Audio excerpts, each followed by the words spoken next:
ಎಲ್ಲರಿಗೂ ನಮಸ್ಕಾರ. SB wisdom career academy ಮತ್ತು ಜಿಲ್ಲಾ ಯುವ ಪರಿಷತ್ ವತಿಯಿಂದ ಇವತ್ತಿನ ದಿನ ಎಲ್ಲ ವಿದ್ಯಾರ್ಥಿನಿಯರಿಗೆ ರೈಸ್ ಅಭಿಯಾನ ಮತ್ತು ಜಾಗೃತಿ ಕಾರ್ಯಕ್ರಮ ವೇದಿಕೆ ಮೇಲಿರುವಂತಹ ಶರಣಯ್ಯ ಭಂಡಾರಿಮಠರವರೇ,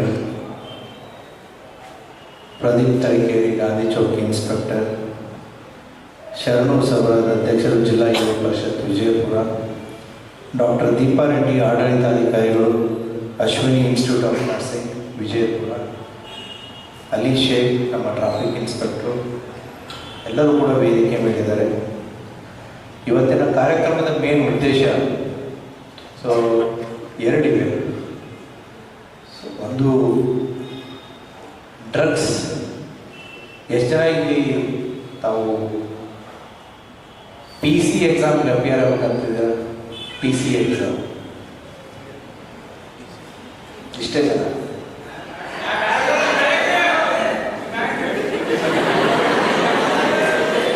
ಸೊ ಎಷ್ಟು ಜನ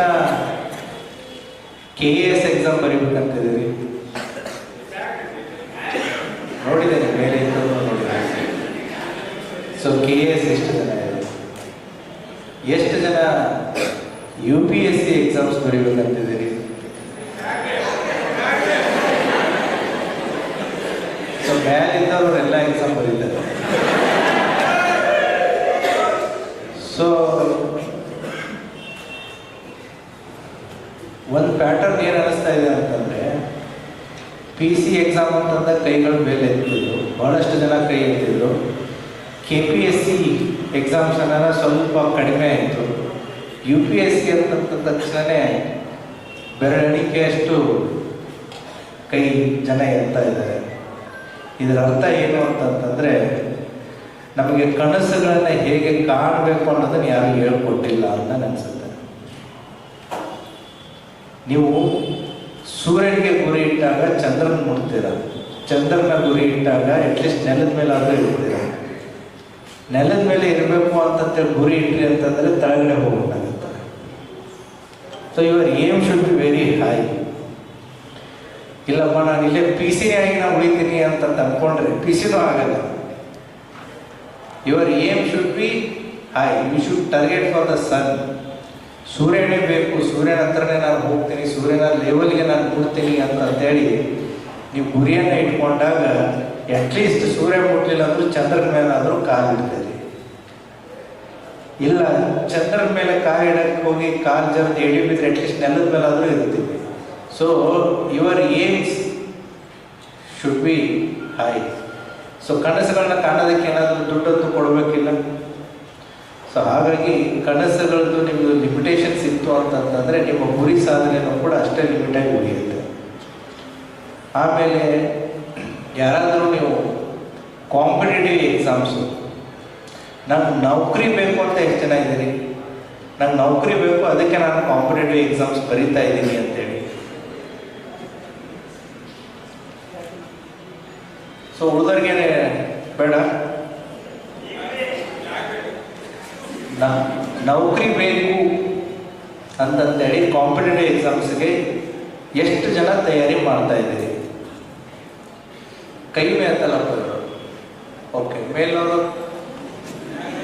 ಓಕೆ, ಸೊ ಆಯಿತು. ನಾನು ಸೇವೆ ಮಾಡಬೇಕು ಅಂತಂತೇಳಿ ಎಷ್ಟು ಜನ ಎಕ್ಸಾಮ್ ಬರೀತಾ ಇದ್ದೀರಿ? ಓಕೆ, ಎರಡಕ್ಕೂ ಕೈ ಎತ್ತಿದ್ರಿ. ಸೊ ಸೇವೆ ಮಾಡಬೇಕು, ಅದರ ಜೊತೆಗೆ ನೌಕರಿನೂ ಬೇಕು ಅನ್ನೋರು ಎಷ್ಟು ಜನ ಇದ್ದೀರಿ? ಓಕೆ, ಕಾಂಪಿಟೇಟಿವ್ ಎಕ್ಸಾಮ್ಸಿಗೆ ನೀವೇನಾದರೂ ಬರೀ ನೌಕರಿ ಬೇಕು ಅಂತ ಬರಿತೀನಿ ಅಂತಂತಂದರೆ this is not the place. ಯಾಕೆ ಅಂತಂದರೆ, ನೀವು ನೌಕರಿ ಮಾಡಬೇಕು, ನಾನು 10 to 5 ಜಾಬು ಅನ್ನೋವಂಥದ್ದು ಮೈಂಡ್ಸೆಟ್ ಇತ್ತು ಅಂತಂತಂದರೆ ಕಾಂಪಿಟೇಟಿವ್ ಎಕ್ಸಾಮ್ಸ್ ನೀವು ಬರೆಯೋಕ್ಕಾಗಲ್ಲ. ಯಾಕಂತಂದರೆ ಓಕೆ, ನಾಗರಿಕರ ಸೇವೆ ಅಂತ ಕರೀತಾರೆ. ಸಮಾಜ ಸೇವೆ, ನಾಗರಿಕರ ಸೇವೆ, ಅದಕ್ಕೆ 24/7 ನೀವು ರೆಡಿ ಇರಬೇಕಾಗತ್ತೆ. ಆ ಮೈಂಡ್ಸೆಟ್ಟನ್ನು ನೀವು ಇಟ್ಕೊಂಡಾಗ ಮಾತ್ರ ಈ ಕಾಂಪಿಟೇಟಿವ್ ಎಕ್ಸಾಮ್ಸಲ್ಲಿ ಸೆಲೆಕ್ಟ್ ಆಗುವವರು ಅದನ್ನು ನೀವು ಎಂಜಾಯ್ ಮಾಡೋಕ್ಕಾಗುತ್ತೆ. ಹಾಗಾಗಿ ಈ ಕಾಂಪಿಟೇಟಿವ್ ಎಕ್ಸಾಮ್ಸ್ಗಳಿಗೆ ನೀವು ಬರೆಯೋಕ್ಕಿಂತ ಮುಂಚೆ ಮೇನ್ ಏನು ಬೇಕು ಅಂತಂತಂದರೆ, ನೀವು ಫೈನಾನ್ಷಿಯಲಿ ಎಷ್ಟು ಸ್ಟ್ರಾಂಗ್ ಇದ್ದೀರಾ, ಅಥವಾ ಎಜುಕೇಷನಲ್ಲಿ ನೀವು ಎಷ್ಟು ಸ್ಟ್ರಾಂಗ್ ಇದ್ದೀರಾ, ಅಥವಾ ಯಾವ ಸ್ಕೂಲಲ್ಲಿ ಕಲಿತೆ, ಯಾವ ಊರಲ್ಲಿ ಕಲಿತೆ ಅನ್ನೋದು ಇಂಪಾರ್ಟೆಂಟ್ ಇಲ್ಲ. ಫಸ್ಟ್ ನೀನು ಎದಕ್ಕೆ ಬರಿಬೇಕಾಗಿದೆ ಅದಕ್ಕೆ ಉತ್ತರ ನಿಮ್ಮ ಹತ್ರ ಇರಬೇಕು. ಎರಡನೇದ್ದು, ನಾನು ಏನು ಆಗಬೇಕು ಅಂತಂತೇಳಿ ನೀವು ನಿರ್ಧಾರ ಮಾಡಿದ್ದೀರಿ. ಈ ಎರಡು ಪ್ರಶ್ನೆಗಳಿಗೆ ನಿಮ್ಮ ಹತ್ರ ಸ್ಯಾಟಿಸ್ಫ್ಯಾಕ್ಟರಿ ಉತ್ತರ ಇದ್ದಾಗ ಮಾತ್ರ ಕಾಂಪಿಟೇಟಿವ್ ಎಕ್ಸಾಮ್ಸ್ಗಳ ಜರ್ನಿಯನ್ನು ಸಕ್ಸಸ್ಫುಲ್ಲಾಗಿ ಕಂಪ್ಲೀಟ್ ಮಾಡೋದಕ್ಕೆ ಆಗುತ್ತೆ. ಸೊ ಒಂದು, ಏನಾಗಬೇಕು ಅಂತಂತೇಳಿ ಮತ್ತು ಯಾಕೆ ಆಗಬೇಕು ಅಂತಂತೇಳಿ, ಈ ಎರಡೂ ಉದ್ದೇಶ ಮತ್ತು ಗುರಿ ನಿಮ್ಮದು ಸ್ಪಷ್ಟವಾಗಿತ್ತು, ನಿಖರವಾಗಿತ್ತು, ಸಮರ್ಪಕವಾಗಿತ್ತು ಅಂತಂದರೆ ಮಾತ್ರ ನೀವು ಇದರಲ್ಲಿ ಗುರಿ ಸಾಧನೆ ಮಾಡೋದಕ್ಕೆ ಆಗುತ್ತೆ. ಇಲ್ಲ ಅಂತಂತಂದರೆ ಎಲ್ಲರೂ ಮಾಡ್ತಾ ಇದ್ದಾರೆ ನಾವು ಮಾಡ್ತೀವಿ ಅಂತ ಹೋಗ್ಬೇಕಾಗುತ್ತೆ. So this is a competitive exams. Word ಏನು ಹೇಳುತ್ತೆ? ಏನು? ಸ್ಪರ್ಧಾತ್ಮಕ ಪರೀಕ್ಷೆಗಳು. ಈ ಸ್ಪರ್ಧಾತ್ಮಕ ಪರೀಕ್ಷೆಗಳಿಗೆ ಮತ್ತೆ ನಿಮ್ಮ ಇತರ ಪರೀಕ್ಷೆಗಳಿಗೆ ವ್ಯತ್ಯಾಸ ಏನು? ಏನು? ನೀವು ಡಿಗ್ರಿ ಮುಗಿಸಿದರೆ, ಎಲ್ಲರೂ ಡಿಗ್ರಿವರೆಗೂ ಓದಿದ್ದೀರಿ. ಆ ಎಕ್ಸಾಮ್ಸ್ಗೆ ಮತ್ತೆ ಸ್ಪರ್ಧಾತ್ಮಕ ಎಕ್ಸಾಮ್ಸ್ಗಳಿಗೆ ವ್ಯತ್ಯಾಸ ಏನು? ಅಲ್ಲಿ ಸಿಲೆಬಸ್ ಇರುತ್ತೆ, ಇಲ್ಲಿ ಸಿಲೆಬಸ್ ಇರಲ್ಲ. ಇಲ್ಲ, ಇಲ್ಲಿ ಸಿಲೆಬಸ್ ಇದೆ.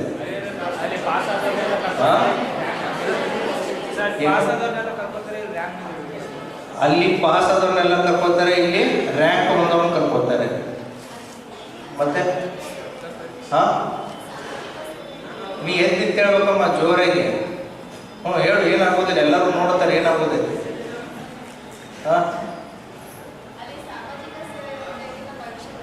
ಸಾಮಾಜಿಕ ಮೈಕ್ ಇದ್ರು ಕೊಡಬೇಕು. ಅವ್ರು ಕೆಲಸಲ್ಲ ಪಾಪ, ಅಲ್ಲಿ ಮ್ಯಾಲೆ ಕೂತಾರೆ, ಒಟ್ಟ ಕೆಲಸೋದಿಲ್ಲ ಅವ್ರಿಗೆ. ಎಸ್, ಹೇಳೋಣ. ಅಲ್ಲಿ ಸಾಮಾಜಿಕ ಸೇವೆ ಇರುತ್ತೆ, ಇಲ್ಲಿ ನಮ್ಮ ಭವಿಷ್ಯ ರೂಪ ಇರುತ್ತೆ. ಇಲ್ಲಿ ಪಾಸ್ ಆದ್ರೆ ಅಲ್ಲಿ ನಾವು ಸಾಮಾಜಿಕ ಸೇವೆ ಮಾಡೋಕ್ಕಾಗುತ್ತೆ. ಅಲ್ಲಿ ಪಾಸ್ ಆದ್ರೆ ಸಾಮಾಜಿಕ ಸೇವೆ ಮಾಡಬಹುದು. ಹೌದು, ಇಲ್ಲಿ ಸ್ಪರ್ಧಾತ್ಮಕ ಪರೀಕ್ಷೆ ಸಿಗ್ಬೇಕು ಅಂದ್ರೆ ನಾವು 10th ಮತ್ತೆ PUC ಪಾಸ್ ಆಗಲೇಬೇಕಲ್ಲ.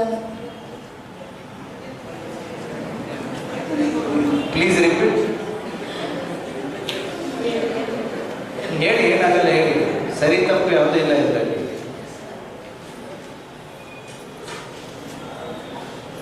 ಈಗ ನಾವು PUC ಮತ್ತು PS ಎಲ್ಲ ಪಾಸ್ ಆಗಬೇಕು ಅಂದ್ರೆ, ಈಗ ನಾವು 10th ಮತ್ತು PUC ಡಿಗ್ರಿ ಪಾಸ್ ಆಗಿ ಮುಂದೆ ಬರ್ಬೇಕಲ್ರಿ. ಅದಕ್ಕೆ ಅದಕ್ಕೆ ಇದಕ್ಕೆ ಇಷ್ಟೇ ವ್ಯತ್ಯಾಸ ಐತ್ರಿ. ನಾವು ಸಮಾಜ ಸೇವೆ ಮಾಡ್ಬೇಕು ಅಂತಂದ್ರೆ ಇದು ಪಾಸ್ ಮಾಡಬೇಕು. ಸಮಾಜ ಸೇವೆ ಮಾಡಬೇಕು ಅಂತಂದ್ರೆ ನಾವು 10th PUC ಡಿಗ್ರಿ ಪಾಸ್ ಆಗಬೇಕು ಅಂತಾರ. ಸೊ ಅದು ವ್ಯತ್ಯಾಸ. ಓಕೆ, ಮತ್ತು ಬೇರೆ ಏನು? ಸೊ ನಿಮ್ಮ ನಾರ್ಮಲ್ ಎಕ್ಸಾಮ್ಸಿಗೂ ಈ ಎಕ್ಸಾಮ್ಸಿಗೂ ವ್ಯತ್ಯಾಸ ಏನು? ಮತ್ತೆ ಯಾರು ಹೇಳ್ತೀರಿ ಬೇರೆ?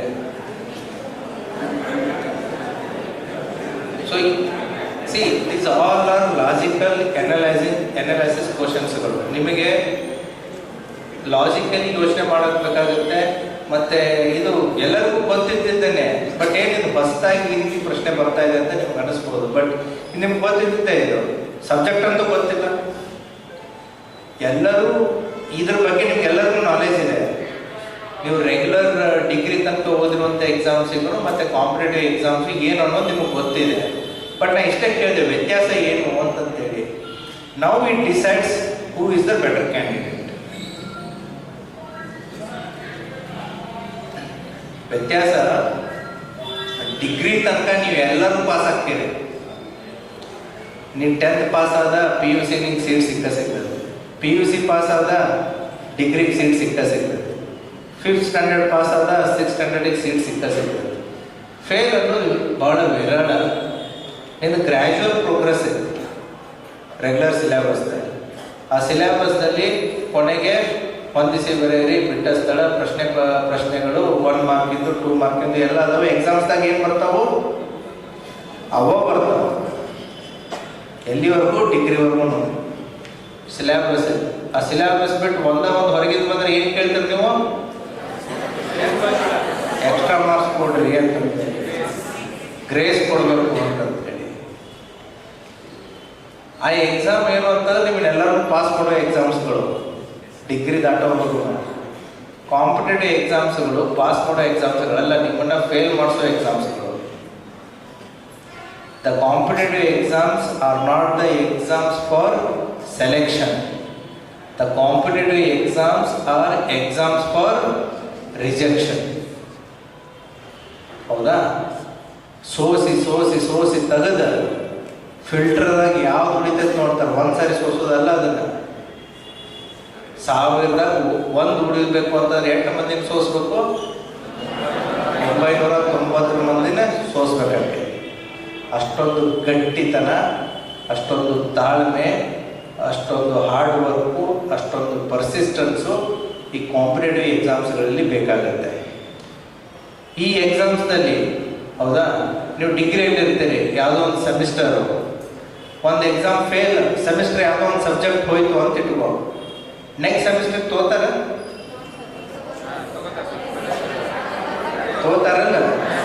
ಸೊ ನೆಕ್ಸ್ಟ್ ಸೆಮಿಸ್ಟರ್ ಜೊತೆಗೆ ಹಳೆಯ ಸಬ್ಜೆಕ್ಟು ಕ್ಲಿಯರ್ ಮಾಡ್ಕೊಳ್ಳೋದಕ್ಕೆ ನಿಮ್ಗೆ ಅವಕಾಶ ಕೊಡ್ತಾರೆ. ಕಾಂಪಿಟೇಟಿವ್ ಎಕ್ಸಾಮ್ಸ್ದಾಗ ಪ್ರಿಲಿಮ್ಸ್ ಪಾಸ್ ಆದ್ರೆ ಪಾಸು, ನೆಕ್ಸ್ಟ್ ಸ್ಟೇಜ್ ಅಷ್ಟೇ. ನೆಕ್ಸ್ಟ್ ಮೇನ್ಸ್ ಪಾಸ್ ಆದ್ರಷ್ಟ, ಇಂಟರ್ವ್ಯೂ ಪಾಸ್ ಆದ್ರಷ್ಟ, ಎಲ್ಲ ನಾಕ್ಔಟ್ ಎಕ್ಸಾಮ್ಸ್ ಇಲ್ಲಿ, ಸೆಕೆಂಡ್ ಚಾನ್ಸ್ ಇಲ್ಲ, ಎಲ್ಲ knockouts, do or die situations. So ಹಾಗಾಗಿ competitive exam stands totally different. ಹೌದಾ? ಆಮೇಲೆ ಪಿಯರ್ ಪ್ರೆಷರ್ ಇರಲ್ಲ, ನಿಮ್ಮ ಸಹಪಾಠಿಗಳ ಪ್ರೆಷರ್ ಇರಲ್ಲ, ಫ್ಯಾಮಿಲಿ ಪ್ರೆಷರ್ ಇರಲ್ಲ, ಕಂಪ್ಯಾರಿಸನ್ ಇರಲ್ಲ, ಔಟ್ಸೈಡ್ ವರ್ಲ್ಡ್ದು ನಿಮಗೆ ಪ್ರೆಷರ್ ಇರಲ್ಲ. ರುಟೀನ್ ಎಕ್ಸಾಮಿನೇಷನ್ಸ್ದಲ್ಲಿ 10th PUC ಡಿಗ್ರಿವರೆಗೂ ಕೂಡ ಭಾಳ ಅಂತಂತಂದರೆ ನಿಮ್ಮ ಪೇರೆಂಟ್ಸು, ಟೀಚರ್ಸು, ಸೊ ಒಂದು ನಿರ್ದಿಷ್ಟ ಗುರಿ ಇರುತ್ತೆ, ಅದರ ಪ್ರಕಾರ ನಡೀತಾ ಇರುತ್ತೆ. ಬಟ್ ಕಾಂಪಿಟೇಟಿವ್ ಜಗತ್ತಿಗೆ ಬಂದಾದ ಮೇಲೆ so it starts so many ಪ್ರೆಷರ್ಸ್ಗಳು, ಸೋ ಮೆನಿ ಪ್ರಶ್ನೆಗಳು ನಿಮ್ಮ ಮೇಲೆ ಸ್ಟಾರ್ಟ್ ಆಗ್ತವೆ. ಹೌದಾ? ನಿಮ್ಮ ಉಳಿದ ಫ್ರೆಂಡ್ಸ್ ಏನಂತಾರೆ, ನೋಡೋಣ ಏನು ಮಾಡೋಕೊಂಡ ಕಾಂಪಿಟೇಟಿವ್ ಎಕ್ಸಾಮ್ಸ್ ಇರುತ್ತೆ, ದೊಡ್ಡ ಶಾಣೆ ಆಗ್ಯಾನ, ಸ್ಟಾರ್ಟ್ ಆಗ್ಯದ. ಸಂಬಂಧಿಕರದ್ದು ಸ್ಟಾರ್ಟ್ ಆಗ್ಯದ, ಏನು ನೋಡಕ್ಕೆ ಅಲ್ಲಿ ಹೋಗ್ಯಾಳಂತ, ಏನು ಭಾಳ ದೊಡ್ಡ ಮಾಡಂಗಿಲ್ಲ, ಇದ್ದವ್ರಿಲ್ಲ ನಮ್ಮ ಹೋಗಂತ ಅಲ್ಲಿ ಸ್ಟಾರ್ಟ್ ಆಕೈತಿ. ನೋಡಕ್ಕಿದ್ ಮದುವೆಯಾಗಿ 2 ಮಕ್ಕಳಿಗೆ ಈಗ ಇನ್ನೂ ಆಗಿಲ್ಲ ಅಂತ ಸ್ಟಾರ್ಟ್ ಆಕೈತಿ. ಅವ್ನು ದುಡಿದು ತಿಂಗಳಿಗೆ ₹1,00,000 ತರಕತ್ತಾನೆ, ಈ ನನ್ನ ಮಗ ಇನ್ನೂ 3-4 ಸಾವಿರ ರೂಪಾಯಿ ಮನ್ಯಾಗ ಇಸ್ಕೊಂಡು ಇನ್ನೂ ದಂಡ ಪಿಂಡದಂತ್ರ ಓಡಾಡಕತ್ತಾನ, ನಿಮ್ಗೆ ಸ್ಟಾರ್ಟ್ ಆಕೈತಿ.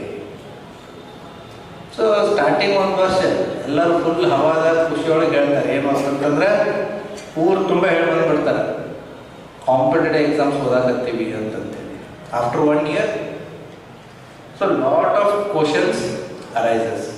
ಸೊ ಹಾಗಾಗಿ ಇದು ಕೇವಲ ನಿಮ್ಮ ಪ್ರಿಪ್ರೇಷನ್ ಪ್ರೆಷರ್ ಅಷ್ಟೇ ಅಲ್ಲ, ನಿಮ್ಮದು ಎಮೋಷ್ನಲ್ ಟಫ್ನೆಸ್ಸು, ಮೆಂಟಲ್ ಟಫ್ನೆಸ್ ಎಷ್ಟಿದೆ, ನಿಮ್ಮ ಇಂಟೆಲಿಜೆನ್ಸ್, IQ ಎಲ್ಲ ಒಂದಿತ್ತು ಅಂತಂದರೆ ಎಮೋಷ್ನಲಿ, ಫಿಸಿಕಲಿ, ಮೆಂಟಲಿ ಈ ಎಲ್ಲ ಚಾಲೆಂಜಸ್ಗಳನ್ನ ಫೇಸ್ ಮಾಡೋದಕ್ಕೆ ನೀವು ಎಷ್ಟು ಸ್ಟ್ರಾಂಗ್ ಆಗಿದ್ರೆ ಅನ್ನೋದು ಪ್ರಶ್ನೆ ಆಗುತ್ತೆ.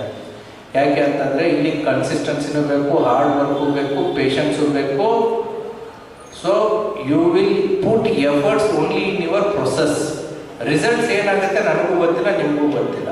ಬಟ್ ಓನ್ಲಿ ಏನಿದೆ ನಿಮ್ಮ ಕಂಟ್ರೋಲ್ದಲ್ಲಿ, ಎಫರ್ಟ್ಸ್ ಮಾತ್ರ ನಿಮ್ಮ ಕಂಟ್ರೋಲ್ದಲ್ಲಿದೆ. ಹಾಗಾಗಿ ನೀವು ಯಾವಾಗ ಕಾಂಪಿಟೇಟಿವ್ ಎಕ್ಸಾಮ್ಸಿಗೆ ತಯಾರಿ ಮಾಡಬೇಕಂತ ಡಿಸೈಡ್ ಮಾಡ್ತೀರಿ, these are the fundamental principles. So ವ್ಯತ್ಯಾಸ ಗೊತ್ತಿರಬೇಕು, ಯಾಕೆ ನಾನು ಓದ್ತಾ ಇದ್ದೀನಿ ಅನ್ನೋದು ಗೊತ್ತಿರಬೇಕು. ಉಳಿದಿದ್ದೆಲ್ಲ ಸೆಕೆಂಡರಿ. ನೀ ಎಲ್ಲಿ ಕಲಿತೆ, ನಿನ್ನ ಬ್ಯಾಕ್ಗ್ರೌಂಡ್ ಎಷ್ಟು, ಡಿಗ್ರಿ ಪರ್ಸೆಂಟೇಜ್ ಎಷ್ಟಾಯಿತು, all those are secondary. So basically fundamentally ನೀವಿಷ್ಟು ಸ್ಟ್ರಾಂಗ್ ಕನ್ವಿನ್ಸಿಂಗ್ ಆನ್ಸರ್ಸ್ ನಿಮ್ಮಲ್ಲಿ ಇಲ್ಲ ಅಂತಂತಂದರೆ ಕಾಂಪಿಟೇಟಿವ್ ಎಕ್ಸಾಮ್ಸ್ಗಳಲ್ಲಿ ಸರ್ವೈವ್ ಆಗೋದು ಕಷ್ಟ ಆಗುತ್ತೆ. So these are the emotional preparation, mental preparation, ಮತ್ತು ಏನು ನಿಮ್ಮ ಹೊರಗಡೆಯಿಂದ ಫೇಸ್ ಆಗುವಂಥ ಚಾಲೆಂಜಸ್ಗಳು ಏನಿದಾವೆ ಅಂತ ನಿಮಗೆ ಗೊತ್ತಾದಾಗ ನಿಮ್ಮ ಪ್ರಿಪ್ರೇಷನ್ನು ಒಂದು ನಿರ್ದಿಷ್ಟ ದಿಕ್ಕಿನಲ್ಲಿ ಸಾಗುತ್ತೆ. These are the other factors. ಈಗ ಇವತ್ತಿನ ಟಾಪಿಕ್ ಬಗ್ಗೆನೂ ಕೂಡ ನಾವು ಮಾತಾಡಬೇಕಾದ್ರೆ ನಾನು ಇದ್ರ ಬಗ್ಗೆ ಮಾತಾಡೋಲ್ಲ. ನಾವು I will put that topic also in to the competitive exams ಇವಾಗ, ಹೌದಲ್ವಾ? ಸೊ ನಾನು ಇಷ್ಟೇ ಹೇಳ್ತೀನಿ ಇವಾಗ. ಏನಪ್ಪ ಅದು ಆಪರೇಷನ್ ರೈಸೋ ಬೇಡ ಪ್ರೋನೋ ಅದೊಂದು ಕಾರ್ಯಕ್ರಮ. ನಾವು we are doing that awareness. ನಾವು you people are in to the competitive exams, let me check. ಹೌದಾ? ಸೊ ಇದು ಏನು ಅನ್ನೋದು ಗೊತ್ತಾಯ್ತಾ ಸಬ್ಜೆಕ್ಟು? ಹೌದಾ? ನಾನು ನಿಮ್ಗೆ ಇದನ್ನು ಕೂಡ ಏನು ಕೇಳಿದೆ, ಕಾಮನ್ ಗ್ರ್ಯಾಜುಯೇಷನ್ ಸಿಲೆಬಸ್ ಮತ್ತು ಕಾಂಪಿಟೇಟಿವ್ ಎಕ್ಸಾಮ್ಸ್ಗೆ ಏನು ವ್ಯತ್ಯಾಸ, ಏನಿಲ್ಲ. So the way you think, ಒಂದು ಸಬ್ಜೆಕ್ಟನ್ನು, ಒಂದು ವಿಚಾರವನ್ನು ಎಷ್ಟು ಆಳವಾಗಿ, ಎಷ್ಟು ಅಗಲವಾಗಿ, ಬೇರೆ ಬೇರೆ ಎಂಗಲ್ಸ್ಗಳಲ್ಲಿ ನಿಮಗೆ ಯೋಚನೆ ಮಾಡೋ ಶಕ್ತಿ ಇತ್ತು ಅಂತಂದರೆ ಆಟೋಮೆಟಿಕ್ಲಿ ಕಾಂಪಿಟೇಟಿವ್ ಎಕ್ಸಾಮ್ಸಲ್ಲಿ ನೀವು ಹೆಚ್ಚು ಬರೋದಕ್ಕೆ ಸ್ಟಾರ್ಟ್ ಆಗುತ್ತೆ. ಇಲ್ಲಾಂದರೆ 3 Idiots ನೋಡಿದಿರಲ್ಲ, ನೋಡಿದಿರಿ 3 Idiots? What is machine? So Chatur ಒಂದು ಉತ್ತರ ಹೇಳ್ತಾನೆ, ಅಮೀರ್ ಖಾನ್ ಒಂದು ಉತ್ತರ ಹೇಳ್ತಾನೆ. ಹೌದಾ? ಚತುರ್ ಉತ್ತರ ಹೇಳೋದು ಯಾವುದಕ್ಕೆ ಸೀಮಿತ? ಪುಸ್ತಕಕ್ಕೆ ಸೀಮಿತ, ಸಿಲೆಬಸ್ಗೆ ಸೀಮಿತ, ನಿಮ್ಮ ಮಾರ್ಕ್ಸ್ ತಗೊಳ್ಳೋಕ್ಕೆ ಸೀಮಿತ. ಅಮೀರ್ ಖಾನ್ ಹೇಳೋದು, ಸೊ ವ್ಯತ್ಯಾಸ ಇಷ್ಟೇ. Both are on the same stage, but the way you tell the answer, the way you interpret the subject, that makes the difference. ನಾವು let us go with this topic. ಅದರಲ್ಲೇ ನೋಡೋಣ ಎಷ್ಟು ಜನ ಹೇಗೆ ಹೇಳ್ತೀರಿ.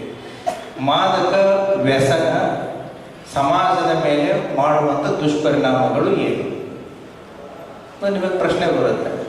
ಎಷ್ಟು ಜನ ಉತ್ತರ ಹೇಳ್ತೀರಿ ಇದಕ್ಕೆ? ಯಾವ ರೀತಿ ಉತ್ತರ ಹೇಳ್ತೀರಿ? Let us see. ಇದು 1 ಸೈಡೆಡ್ ಕಮ್ಯುನಿಕೇಶನ್ ಆಗಲ್ಲ, ಇವತ್ತು 2 ಸೈಡ್ ಕಮ್ಯುನಿಕೇಶನ್. 2 ಸೈಡ್ ಕಮ್ಯುನಿಕೇಶನ್ದಲ್ಲೂ ಗೊತ್ತಾಗುತ್ತೆ. ಸಿಂಪಲ್, ನಾನು ಇಂಟರ್ವ್ಯೂದಲ್ಲಿ ಹೇಳ್ತೀನಿ. ಈಗ ಇಂಟರ್ವ್ಯೂ ಹೇಗಿರುತ್ತೆ ಅಂತಂತೇಳಿ, ಈಗ ಇಂಟರ್ವ್ಯೂದಲ್ಲಿ ನಾವೆಲ್ಲ ಹೋಗಿದ್ದೀವಿ, ನಾವು ಅಷ್ಟರೂ ಕೂಡ ಇಂಟರ್ವ್ಯೂಗೆ ಪಾಸಾಗಿ ಹೋಗಿದ್ದೀವಿ. ಅವ್ರು ಏನು ನೋಡ್ತಾರೆ ಗೊತ್ತಾ? ಇಂಟರ್ವ್ಯೂದಲ್ಲಿ ನಾವು ಎಷ್ಟು 6 ಜನ ಇದ್ದೀವಿ ಅಂತ ಇಟ್ಕೊಳ್ಳಿ, 6 ಜನದಲ್ಲಿ ಒಬ್ಬನ್ನೇ ಸೆಲೆಕ್ಟ್ ಮಾಡ್ಕೋಬೇಕಾಗಿದೆ. ಇಂಟರ್ವ್ಯೂ ಅಂತಂದ್ರೆ ಏನಂತ ತಿಳ್ಕೊಂಡ್ರಿ? ಎಷ್ಟು ಜನ ಏನಂತ ತಿಳ್ಕೊಂಡಿರಿ? ಇಂಟರ್ವ್ಯೂ ಅಂದ್ರೆ ಏನು? Personality development, personality test. ಹಂಗಂದ್ರೆ ನೀವು ನೋಡೋಕೆ ಎಷ್ಟು ಚಂದಿದಿ, ಎಷ್ಟು ಓದಿದಿ, ಹಾಂ? ನೀವು ಗುಂಪಲ್ಲಿ ಹೋಗಿದ್ದ ಕುರಿ ಥರ ಬೇಡ, ನನಗೆ ಎದ್ದು ನಿಂತ ಹೇಳ್ಬೇಕು, ಎದ್ದು ನಿಂತ ಹೇಳ್ಬೇಕು. ಹಾಂ, ಸೊ ಅವ್ನು ಸೆಲೆಕ್ಟ್ ಆಗಿಬಿಟ್ಟ ಇಂಟರ್ವ್ಯೂದಲ್ಲಿ. ವ್ಯತ್ಯಾಸ ಇಷ್ಟೇ ಇರೋದಿಲ್ಲಿ, ಹೌದಾ? ಸೊ ಇಟ್ ಈಸ್ ದ ಏನು ಅಂತಂತಂದರೆ ಜವಾಬ್ದಾರಿಯನ್ನು ತಗೊಳ್ಳೋದಕ್ಕೆ, ಇನಿಷಿಯೇಟಿವ್ಸ್ ತಗೊಳ್ಳೋದಕ್ಕೆ, that shows the a leadership. ಹೌದಾ? This is how your personality will be evaluated. So how fast you are ready to accept the challenge, adapt to the condition and start initiating the measures. So we are decision makers ಅಷ್ಟೇ. Bureaucracy ಅಂತಂದ್ರೂ we are the decision makers. ಸಮಸ್ಯೆ ಬರುತ್ತೆ, within the parameters of the law, how quickly you can take a decision in the interest of the society. So that is what all is administration. ಹೌದಾ? ನಾನು ಡಿಸಿಷನ್ನೇ ತೊಗೊಳಕ್ಕೆ ready ಇಲ್ಲ ಅಂತಂತಂದರೆ ನನ್ನ competitive ಎಕ್ಸಾಮ್ಸಲ್ಲಿ ನೀವು ಬಂದುಬಿಟ್ಟು ಡಿಸಿಷನ್ ತೊಗೊಳಕ್ಕಾಗದೇ ಇದ್ರೂ ಕೂಡ. ಸೊ ಪರ್ಸನಾಲಿಟಿ ಟೆಸ್ಟಲ್ಲಿ ನಿಮ್ಮ ಏನು ಚೆಕ್ ಮಾಡ್ತಾರೆ ಅವರು? What they will check? ಹಾಂ, ಪರಿಸ್ಥಿತಿಗೆ ಯಾವುದೇ ಒಂದು ಪರಿಸ್ಥಿತಿ ಬಂದಾಗ ಅದಕ್ಕೆ ಹೇಗೆ ಪ್ರತಿಕ್ರಿಯಿಸ್ತಾರೆ ಅನ್ನೋದು. ಸೊ ಹಿಂದ್ಗಡೆ ಯಾರಾದ್ರೂ ಇದ್ದೀರಾ? ಹಾಂ, ಮ್ಯಾಲೆ ಕೂತವ್ರು ಸೈಲೆಂಟ್ ಅಂದ್ರೆ ಅವ್ರು ಏನೋ ಅರ್ಥ ಆಗತ್ತೆ. ಹಾಂ, ಸ್ಟಾರ್ಟಿಂಗ್ ಅಂತ ಜೋರು. ಈ ಸರ್ ನೀವು ಕೇಳೋದೆಲ್ಲ ನಮಗೆ ಬೌನ್ಸರ್ ಹಾಕತ್ತ ಅಂತಾರೆ ಈಗ. ಹಾಂ, ಸೊ ಪರ್ಸನಾಲಿಟಿ ಟೆಸ್ಟಲ್ಲಿ ಏನು ನೋಡ್ತಾರೆ? ಎಷ್ಟು ಚಂದ ಡ್ರೆಸ್ ಮಾಡ್ಕೊಂಡು ಬಂದಿರುತ್ತೆ, ಹೌದಾ? ಇಲ್ಲ ಇಲ್ಲ, ನಿಮ್ಮ ನಾಲೆಜ್ ಚೆಕ್ ಮಾಡ್ತಾರೆ. ಎಷ್ಟು ಜನ ಹೇಳ್ತಾರೆ ನಾಲೆಜ್ ಚೆಕ್ ಮಾಡ್ತಾರೆ ಅಂತೇಳಿ? ನಾಲೆಜ್ ಇಂಟರ್ವ್ಯೂದಲ್ಲಿ, ಪರ್ಸನಾಲಿಟಿ ಟೆಸ್ಟ್ ಇಂಟರ್ವ್ಯೂದಲ್ಲಿ ನಿಮ್ಮ ನಾಲೆಜ್ ಎಷ್ಟು ಶಾಣೆ ಇದ್ದೀರ ಅಂತ ಚೆಕ್ ಮಾಡ್ತಾರೆ. ಎಷ್ಟು ಜನ ಕೈ ಇರ್ತೀರಿ? ಅವ್ರಿಗೆ ಈಗ ಅರ್ಥ ಆಗ್ಬಿಟ್ಟೈತೆ. ಸಾಹೇಬ್ರು ಕೇಳಿದ್ರು ಅಂತಂದರೆ ಇದು ಕೈ ಎತ್ತಿರೋದು ಫಸ್ಟ್ ಆನ್ಸರ್ ಸುಳ್ಳೇ ಇರ್ತೈತೆ ಅಂತ. ಅದೇ ಇಲ್ಲ, ಸೊ ನಾನು ಉಲ್ಟಾ ಸ್ಟಾರ್ಟ್ ಮಾಡ್ತೇನೆ. ಸೊ ಇಂಟರ್ವ್ಯೂ ಅಂತಂತಂದರೆ ನಿಮ್ಮ ವ್ಯಕ್ತಿಗತವಾಗಿ ಈ ವ್ಯಕ್ತಿ ಆ ಒಂದು ಬ್ಯೂರೋಕ್ರಸಿಯಲ್ಲಿ, ಒಂದು ಅಡ್ಮಿನಿಸ್ಟ್ರೇಷನ್ನಲ್ಲಿ ಆ ಸ್ಥಾನಕ್ಕೆ, ಆ ಸ್ಥಾನಮಾನಕ್ಕೆ ಕೂತ್ಕೊಳ್ಳುವಂಥ ಯೋಗ್ಯತೆ ಅವನಿಗೆ ಇದೆಯೋ ಇಲ್ವೋ ಅಂತಂತೇಳಿ. ಸೊ ನಿಮ್ಮ ನಾಲೆಜ್ ಚೆಕ್ ಮಾಡೋದನ್ನು ಎಲ್ಲ ಪ್ರಿಲಿಮ್ಸು ಮೇನ್ಸಲ್ಲೆಲ್ಲ ಮಾಡಿಬಿಟ್ಟಿರ್ತಾರೆ. ಇಂಟರ್ವ್ಯೂಗೆ ಬೇಕಾಗಿರೋದು ನಿಮ್ಮ character. How confident you are, how honest you are, how truthful you are, decision making ಹೇಗಿದೆ, ಇನಿಷಿಯೇಟಿವ್ಸ್ ಏನಿದೆ, ಎಕ್ಸೆಪ್ಟೆನ್ಸ್ ಆಫ್ ಫೇಲ್ಯೂರ್ ಏನಿದೆ, ನೀನು ಏನು ಅನ್ನೋದನ್ನು ನಿನ್ನ ವ್ಯಕ್ತಿಗತವಾಗಿ ನಿನ್ನ ಬುಕ್ಕಣಿಗೆ ಎಷ್ಟು ಓಪನ್ ಅಪ್ ಇಡ್ತೀರಿ, ಇಂಟರ್ವ್ಯೂದಲ್ಲಿ ಅಷ್ಟು ಚೆನ್ನಾಗಿ ಮಾರ್ಕ್ಸ್ ಬರುತ್ತೆ. ನೀವೇನಾದರೂ ಮುಟ್ಟಿದರೆ ಮುನಿ ಥರ ಏನಾದರೂ ನೀವು ಕ್ಲೋಸ್ಡ್ ಆಗಿ ಕೂತ್ಕೊಂಡ್ರಿ ಅಂತಂತಂದರೆ you will get the least marks in interview. That is the one opportunity in interview you will get. ಏನು ಅಂತಂದ್ರೆ ಪ್ರತಿದಿನ ದೇವರ ಪಾಸ್ ಆಗಲಿ ಎಕ್ಸಾಮು, ದೇವರ ಪಾಸ್ ಆಗಲಿ ಎಕ್ಸಾಮು ಅಂತಂತೇಳಿ ಏನು ಬೆಡ್ಕೊತಿರ್ತೀರಲ್ಲ, ಆ ಬೆಡ್ಕೊಳ್ಳುವಂಥ ಒಂದು ಅವಕಾಶ ಅವತ್ತು ಇಂಟರ್ವ್ಯೂ ದಿನ ಬಂದಿರುತ್ತೆ. ಅವತ್ತಿನ ದಿನ ನೀವೇನಾದರೂ ಓಪನ್ ಅಪ್ ಆಗಲಾರ್ದೇ ನೀವು ಏನು ಅನ್ನೋದನ್ನು ಅಲ್ಲಿ ಕೊಟ್ಟಿರುವಂಥ ಒಂದು 20 ನಿಮಿಷದಿಂದ 30 ನಿಮಿಷದಲ್ಲಿ ನೀವು ಪ್ರೂವ್ ಮಾಡೋಕ್ಕಾಗದೇ ಇದ್ದರೆ ಆ ಡೋರ್ ಮತ್ತೆ ಕ್ಲೋಸ್ ಆಗುತ್ತೆ.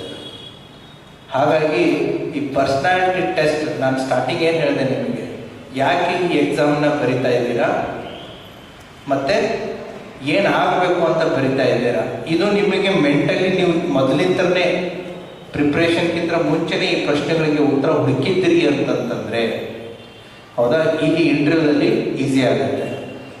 ಸೊ ಅದೇ ರೀತಿ ಈಗ ನಾನು ಇವಾಗ ಡ್ರಗ್ಸ್ ಬಗ್ಗೆನೇ ಕೇಳ್ತೀನಿ ನಿಮಗೆ. ಯಾಕೆ ಇದ್ರ ಬಗ್ಗೆ ಇವತ್ತಿನ ದಿನ ನಾವು ನಿಮಗೆ ಅಡ್ರೆಸ್ ಮಾಡಬೇಕಾಗಿದೆ? ಯಾಕೆ ಮಾಡಿದೆ? ಸಿಚುವೇಶನ್ ಏನಿದೆ, ಸಂದರ್ಭ ಏನಿದೆ. All these are competitive exams are thought provoking questions. ಯಾವುದು ನಿಮ್ಗೆ ಕಂಫರ್ಟಬಲ್ ಕ್ವಶನ್ಸ್ ಇರಲ್ಲ, ಎಲ್ಲ ಅನ್ಕಂಫರ್ಟಬಲ್ ಕ್ವಶನ್ಸ್ ಇರ್ತವೆ. ಯಾವುದೂ ಕೂಡ ಆನ್ಸರ್ಸ್ಗಳು ಹೇಗಿರ್ತಾವೆ ಗೊತ್ತಾ, ಯಾರು ನಮ್ಮ ಶರಣಯ್ಯ ಭಂಡಾರಿ ಮಾಡೋ ರೆಡಿ ಮಾಡಿರೋ ಉತ್ತರಗಳನ್ನು ಇರಲ್ಲ, ನಾನು ರೆಡಿ ಮಾಡಿರೋ ಉತ್ತರಗಳನ್ನು ಇರಲ್ಲ. ಅಡುಗೆ ಮಾಡಬೇಕಾದ್ರೆ ಇನ್ಗ್ರೀಡಿಯೆಂಟ್ಸ್ ನಿಮ್ಮ ಮುಂದಿರುತ್ತೆ, ಹೌದಾ, ಎಲ್ಲರಿಗೂ ಸೇಮ್ ಇನ್ಗ್ರೀಡಿಯೆಂಟ್ಸ್ ಕೊಟ್ಟಿರ್ತಾರೆ. ಅದೇ ಇನ್ಗ್ರೀಡಿಯೆಂಟ್ಸನ್ನು ಯೂಸ್ ಮಾಡಿ ಯಾರು ಎಷ್ಟು ಚೆನ್ನಾಗಿ ಅಡುಗೆ ಮಾಡಿದ್ದಾರೆ ಅದೊಂದೇನು ಸ್ಕಿಲ್ ಅಲ್ವಾ. ಅದೇ ರೀತಿ ಕಾಂಪಿಟೇಟಿವ್ ಎಕ್ಸಾಮ್ಸಲ್ಲೂ ಕೂಡ ಎಲ್ಲರಿಗೂ ಈ ಸಬ್ಜೆಕ್ಟ್ ಬಗ್ಗೆ ಒಂದು ಐಡಿಯಾ ಇರುತ್ತೆ, ಬಟ್ ಆ ಸಬ್ಜೆಕ್ಟನ್ನು ಹೇಗೆ ರೀಪ್ರೆಸೆಂಟ್ ಮಾಡ್ತೀರಾ, ದಟ್ ಈಸ್ ವಾಟ್ ಮ್ಯಾಟರ್ಸ್. ಈಗ ಗೊತ್ತಾಗ್ತಾ ಇದೆಯಾ? ಇನ್ಗ್ರೀಡಿಯೆಂಟ್ಸ್ ಎಲ್ಲರಿಗೂ ಇದೆ. ಡಿಗ್ರಿ ಎಕ್ಸಾಮ್ಸ್ ತನಕ ನಿಮ್ಗೆ ಇನ್ಗ್ರೀಡಿಯೆಂಟ್ಸ್ ಕೊಟ್ಟರೆ ಎಲ್ಲರೂ ಪಾಸ್ ಹಾಕೊಂಡು ಬಂದ್ರಿ. ಕಾಂಪಿಟೇಟಿವ್ ಎಕ್ಸಾಮ್ಸ್ ಅದೇ ಇನ್ಗ್ರೀಡಿಯೆಂಟ್ಸ್ ತಗೋ, ನನಗೆ ಇದನ್ನು ಡಿಸೈನ್ ಮಾಡು, ಇಲ್ಲಿ ಸ್ಟಾರ್ಟ್ ಆಗುತ್ತೆ. ನಿಮ್ಮ ಕ್ರಿಯೇಟಿವಿಟಿ, ನಿಮ್ಮ ಥಾಟ್ ಪ್ರೊಸೆಸ್ಸು, ನಿಮ್ಮ ಎನಲೈಸಿಂಗ್ ಕೆಪಾಬಿಲಿಟೀಸು, ಹೌದಾ, ಸಂದರ್ಭ ಸನ್ನಿವೇಶಕ್ಕೆ ಯಾವ ರೀತಿ ನೀವು ನಿರ್ಧಾರ ತಗೋತೀರಿ, ಇವೆಲ್ಲ ಕಾಂಪಿಟೇಟಿವ್ ಎಕ್ಸಾಮ್ಸಲ್ಲಿ ಬೇಕಾಗುತ್ತೆ. ಸೊ ಹಾಗಾಗಿ ನಾನು ಈ ಟಾಪಿಕನ್ನು ನಿಮಗೆ ಕಮ್ಯುನಿಕೇಟ್ ಮಾಡಬೇಕು ಅಂತಂತಂದರೆ ನಾವು ಲೆಟಸ್, ನೀವು ಪಾರ್ಟಿಸಿಪೇಟ್ ಮಾಡಲಾರ್ದೇ ಇದು ಆಗಲ್ಲ. So you have to participate. ಸರಿನೋ ತಪ್ಪು, ನಾನಿದ್ದೀನಲ್ಲ ಹೇಳೋದಕ್ಕೆ, ಹೌದಲ್ವಾ? ಸೊ ಯಾಕೆ ನಾನು ಇವತ್ತು ಈ ಟಾಪಿಕನ್ನು ನಿಮ್ಮ ಮುಂದೆ ಇಡುವಂಥ ಪರಿಸ್ಥಿತಿ ನಮ್ಮ ದೇಶದಲ್ಲಿ ಬಂದಿದೆ? ಸಿಂಪಲ್. ಕೊಡಪ್ಪ ಮೈಕು. ಬಹಳಷ್ಟು ಜನ ಬಲಿ ಆಗ್ತಾ ಇದ್ದಾರೆ. ಬಹಳಷ್ಟು ಜನ ಯಾವ ರೀತಿ ಬಲಿ ಆಗ್ತಾ ಇದ್ದಾರೆ? ಎಸ್, ಗೋ ಹೆಡ್, ನಿಮ್ಗೆ ಏನು ತಿಳಿಯುತ್ತೆ ಅದನ್ನ ಹೇಳಿ. ಬಹಳಷ್ಟು ಜನ ಯಾವ ರೀತಿ ಬಲಿ ಆಗ್ತಾ ಇದ್ದಾರೆ? ಊಟ ಮಾಡಿ ಡ್ರಗ್ಸ್ ಸೇವನೆ ಮಾಡೋದ್ರಿಂದ ಇತ್ಲರಿಗೆ ನಶೆ ಇರ್ತೈತ್ರಿ. ನಶೆ ಇರೋದ್ರಿಂದ ಒಂದು ಬೈಕ್ ಓಡಿಸೋದಾಗಲಿ ಇತ್ಲ ಅವ್ರಿಗಿತ್ಲೆ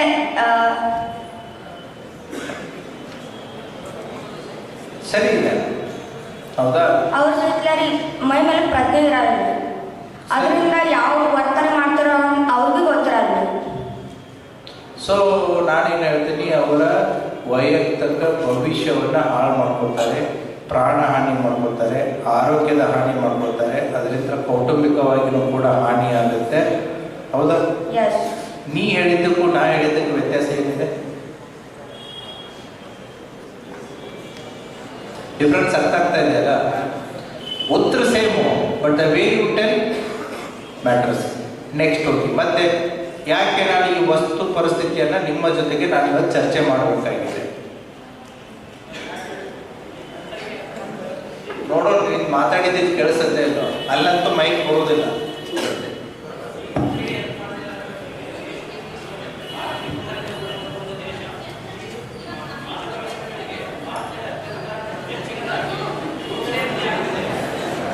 ಸೊ ಮಾದಕ ವಸ್ತುಗಳಿಗೆ ಹೆಚ್ಚಿನದಾಗಿ ಯುವಕರೇ ಬಲಿ ಆಗ್ತಾ ಇದ್ದಾರೆ. ಯುವ ಶಕ್ತಿಯನ್ನ ಉಳಿಸ್ಕೋಬೇಕಾಗಿದೆ.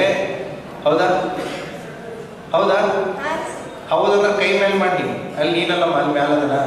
ಹೌದಾ, ಇದನ್ನ ನಾನು ಯಾವ ರೀತಿ ಹೇಳ್ತೀನಿ ಅಂತಂತಂದ್ರೆ, ಹೌದಾ, Bharat demographically very well advanced stage ಇದೆ. ದ ವರ್ಕಿಂಗ್ ಫೋರ್ಸ್ ಭಾರತದೇನಿದೆ ಅಂತಂದರೆ, ಬರುವಂಥ ದಶಕಗಳಲ್ಲಿ ನಮ್ಮಲ್ಲಿರುವಂತಹ ಯುವ ಶಕ್ತಿಯನ್ನು, ಅವರ ಕೆಲಸದ ಸಾಮರ್ಥ್ಯವನ್ನು ನಾವು ಸರಿಯಾಗಿ ಬಳಸ್ಕೊಂಡಿದ್ದೇ ಆದರೆ ಭಾರತವನ್ನು ಆರ್ಥಿಕ ಪ್ರಗತಿ ಬಹಳಷ್ಟು ಉನ್ನತಕ್ಕೆ ಹೋಗುತ್ತೆ. ಪ್ರಪಂಚದ GDPಗಳಲ್ಲಿನೂ ಕೂಡ ಏನು ಟಾಪ್ 3ಯಲ್ಲಿ ನಮ್ಮ ದೇಶ ಮುಂದುವರಿಯೋದಕ್ಕೆ ಸಾಧ್ಯ ಆಗುತ್ತೆ. ಆ ಯುವ ಶಕ್ತಿಯ ಕೆಲಸದ ಸಾಮರ್ಥ್ಯವನ್ನು ನಾನು ಸಂಪೂರ್ಣವಾಗಿ ಬಳಸ್ಕೊಳ್ಳದೆ ಇದ್ದರೆ ದೇಶದ ಪ್ರಗತಿ ಆರ್ಥಿಕತೆ ಕುಂಠಿತಗೊಳ್ಳುತ್ತೆ. ಅವನು ಹೇಳಿರೋ ಪಾಯಿಂಟನ್ನೇ ನಾನು ಬೇರೆ ರೀತಿ ಹೇಳ್ತಾ ಇದ್ದೇನೆ. ಹೌದಾ? ಸೊ ಎಸ್, ಕೂತ್ಕೊಂಡು ನೆಕ್ಸ್ಟ್ ನೀನು ಹೇಳಮ್ಮ, ಯಾಕೆ ನಾನು ಇವತ್ತಿನ ಚರ್ಚೆ ಮಾಡಬೇಕಾಗಿದೆ. ಅವನು ಯುವ ಶಕ್ತಿ ಹೇಳ್ದ, ಅವನ ವೈಯಕ್ತಿಕವಾಗಿ ಅವನಿಗೆ ಹಾನಿ, ಪ್ರಾಣ ಹಾನಿ, ಸೊ ಅದೆಲ್ಲ ಆ ಅಮ್ಮ ಹೇಳಿದ್ರು. ನೆಕ್ಸ್ಟು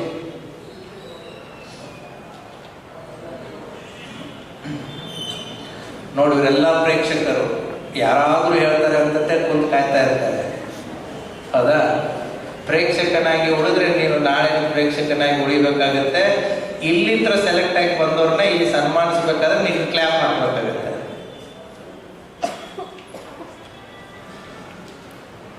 ಒಂದು ಕುಟುಂಬದ ಜವಾಬ್ದಾರಿಗಳನ್ನ ಮಗ ಹೊತ್ತಿರ್ತಾನೆ ಸರ್. ಇದು ಈ ಏಜ್ ಆ ಏಜ್ ಅಂತಲ್ಲ, ಈಗ ಡ್ರಗ್ಸ್ ಪ್ರತಿಯೊಬ್ಬ ಏಜ್ ಅವ್ರಿಗೂ ಅಡಿಕ್ಟ್ ಆಗ್ತಾ ಇದೆ. ಈಗ ಚಿಕ್ಕ ವಯಸ್ಸಿಂದನೇ ಮಕ್ಕಳು ಕಲಿತಿದ್ದಾರೆ.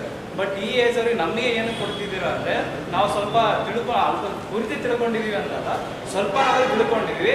ನಮ್ಮ ಊರು, ಗ್ರಾಮ ಅಥವಾ ನಮ್ಮ ಸುತ್ತಮುತ್ತನವ್ರಿಗೆ ನಾವು ಜಾಗೃತಿ ಮಾಡಿ ನಮ್ಮವ್ರನ್ನ ಅವ್ರು ಉಳಿಸ್ಕೊಳ್ತೀವಿ ಅನ್ನೋದಕ್ಕೋಸ್ಕರ ನಾವು ನಿಮಗೆ ಹೇಳ್ತಿದ್ವಿ. ಈಗ ನೀವು ಉಳಿದವ್ರಿಗೆ ಅಂದರೆ ನೀವು 2 ಮಾರ್ಕ್ಸ್ ಜಾಸ್ತಿ ತಗೊಂಡ. ಹೌದಾ? Because is able to explain, communicate and convince the others.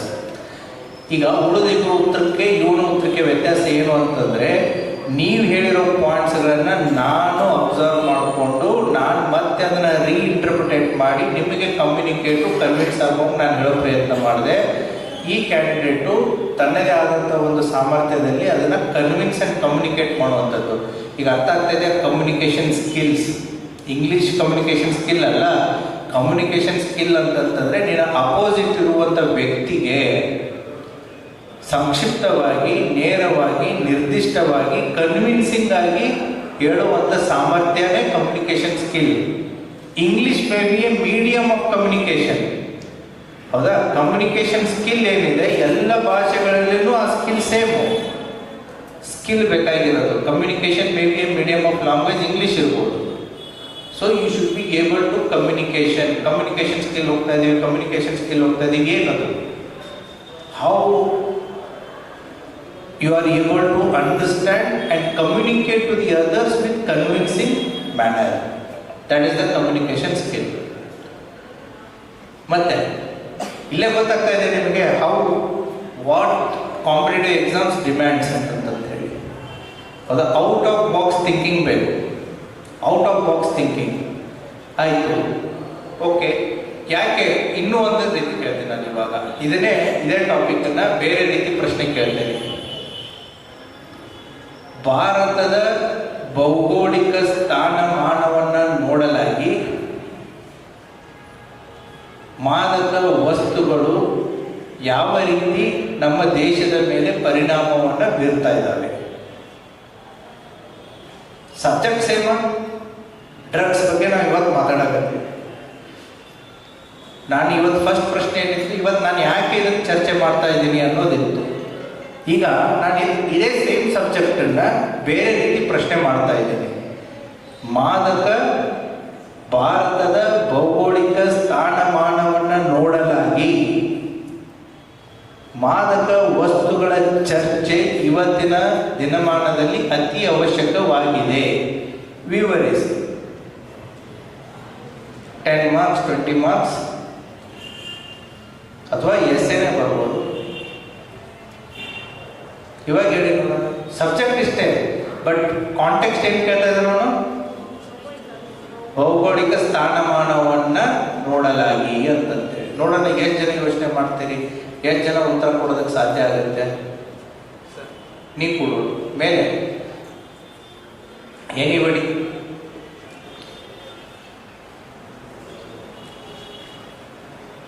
ಈ ಕಡೆ ಸರ್ ಇಂಥವ್ರನ್ನ ನಮ್ಗೆ ಹೇಳೇ ಇಲ್ಲ ಸರ್, ನಮ್ಮ ಸಿಲೆಬಸ್ದಾಗ ಇಲ್ಲಂತೀರ ನೀವು? ಈ ಸಿಲೆಬಸ್ದಾಗ ಬಂದಿಲ್ಲ ಸರ್, ಇದು ಸಿಲೆಬಸ್ದಾಗ ಇರುವುದನ್ನೇ ಇಲ್ಲ. ಕಾಂಪಿಟೇಟಿವ್ ಎಕ್ಸಾಮ್ಸ್ದಾಗ ಸಿಲೆಬಸ್ ನಿಮ್ಗೆ ಅನಿಸ್ತೈತಿ ಸರ್, ಸಿಲೆಬಸ್ ಇಲ್ಲ ಅಂತ ಅನಿಸ್ತೈತಿ. ಯಾಕೆ ಅನಿಸ್ತೈತಿ ಅಂತಂದ್ರೆ ಸಿಲೆಬಸ್ದಾಗ ಸಬ್ಜೆಕ್ಟ್ ಐತಿ, the way of thinking, your thought process. ಹೌದಾ? ಅದನ್ನು ಯಾವ ರೀತಿ ಲಿಂಕ್ ಮಾಡ್ಬೋದು, ಯಾವ ರೀತಿ ಯೋಚನೆ ಮಾಡ್ಬೋದು, ಅದು ಸಿಲೆಬಸ್ ಅಲ್ಲಿ ಇರೋದಿಲ್ಲ. That is your mind. Yes, ಈ ಕಡೆ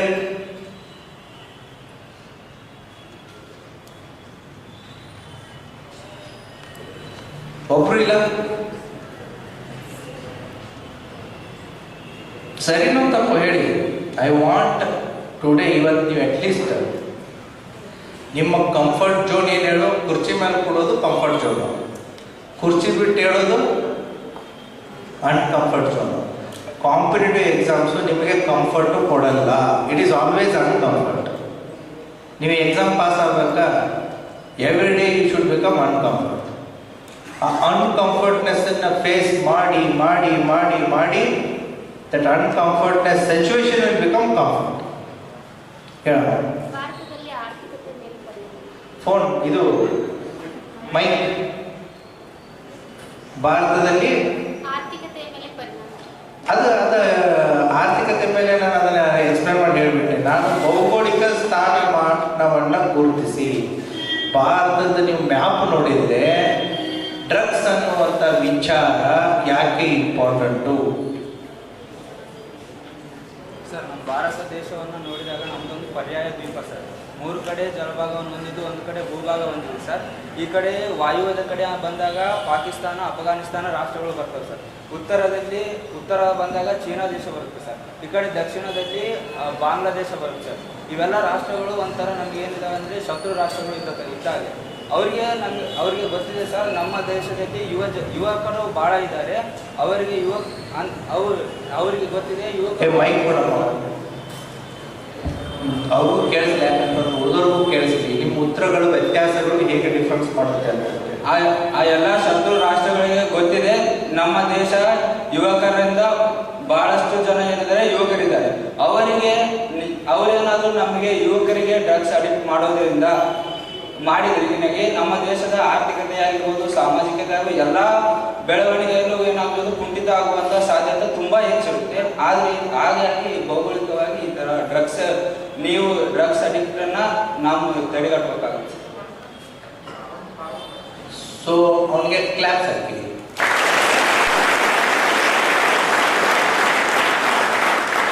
ಈ ಸಿಲೆಬಸ್ದಲ್ಲಿ ಇದೆಯಾ ಅವ್ನು ಹೇಳಿದ ಉತ್ತರ? ಸಿಲೆಬಸ್ದಲ್ಲಿ ಯಾವುದೇ ಇರಲ್ಲ, ಬಟ್ ಸಬ್ಜೆಕ್ಟ್ ಇದೆಯಾ? ಸಬ್ಜೆಕ್ಟ್ ಇದೆ. ಅವನು ಏನೇನು ಹೇಳ್ಬಿಟ್ಟ, ಇಂಟರ್ನ್ಯಾಷನಲ್ ರಿಲೇಷನ್ಸ್ ತಂದು ಡ್ರಗ್ಸಿಗೆ ಅಟ್ಯಾಚ್ ಮಾಡಿಬಿಟ್ಟ. ಹೌದಾ? ಅಂತಾರಾಷ್ಟ್ರೀಯ ಸಂಬಂಧಗಳನ್ನ ತಂದು ಡ್ರಗ್ಸಿಗೆ ಅಟ್ಯಾಚ್ ಮಾಡ್ದ. ಅಂತಾರಾಷ್ಟ್ರೀಯ ಸಂಬಂಧಗಳು, ಅಂತಾರಾಷ್ಟ್ರೀಯ ಇದನ್ನು ಆರ್ಥಿಕತೆಗೆ ಟಚ್ ಮಾಡ್ದ, ಎಕನಾಮಿಕ್ಸ್ಗೂ ಟಚ್ ಆಯ್ತು, ಜಿಯೋಗ್ರಫಿ ಟಚ್ ಆಯ್ತು, ಇಂಟರ್ನ್ಯಾಷನಲ್ ರಿಲೇಷನ್ ಟಚ್ ಆಯ್ತು.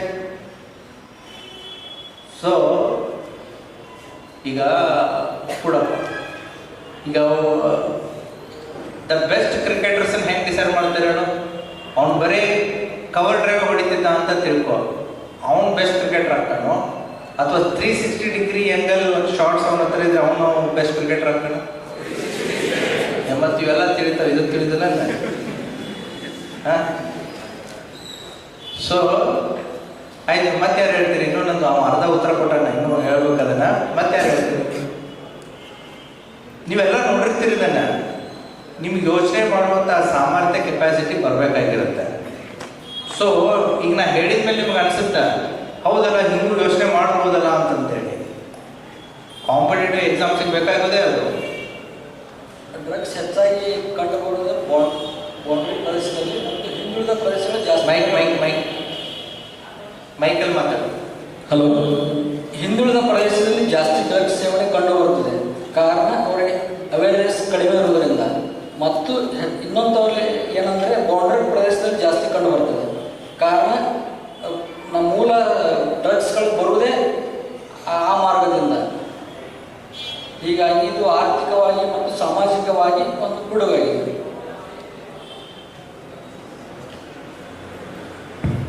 ಈಗ ಅವರೇ ಡಿಸೈಡ್ ಮಾಡ್ತಾರೆ ಯಾರ್ಯಾರು ಹೆಂಗೆ ಉತ್ತರ ಹೇಳ್ತಾರೆ, ಎಷ್ಟು ಮಾರ್ಕ್ಸ್ ಕೊಡ್ಬೇಕು ಅನ್ನೋದು ಅವರೇ ಡಿಸೈಡ್ ಮಾಡ್ಕೊತಾರೆ. ನಿಮ್ಗೆ ಅರ್ಥ ಆಗ್ಬಿಡ್ತೈತಿ ಈ ಉತ್ತರಕ್ಕೆ ಎಷ್ಟು ಮಾರ್ಕ್ಸ್ ಕೊಡ್ಬೇಕು, ಆ ಉತ್ತರಕ್ಕೆ ಎಷ್ಟು ಮಾರ್ಕ್ಸ್ ಕೊಡಬೇಕು ಅಂತಂದ್ರೆ. ಈಗ ನೀವು ಇದ್ರಂತಂದ್ರೆ ಯಾರು ಸೆಲೆಕ್ಟ್ ಮಾಡ್ತಾರೋ ನಿಮ್ಗೆ ಗೊತ್ತಾಗ್ತದೆ. ನೆಕ್ಸ್ಟ್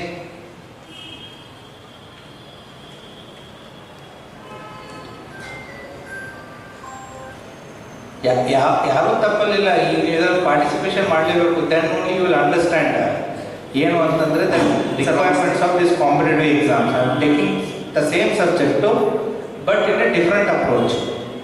ಸರ್ ನಮಸ್ತೆ.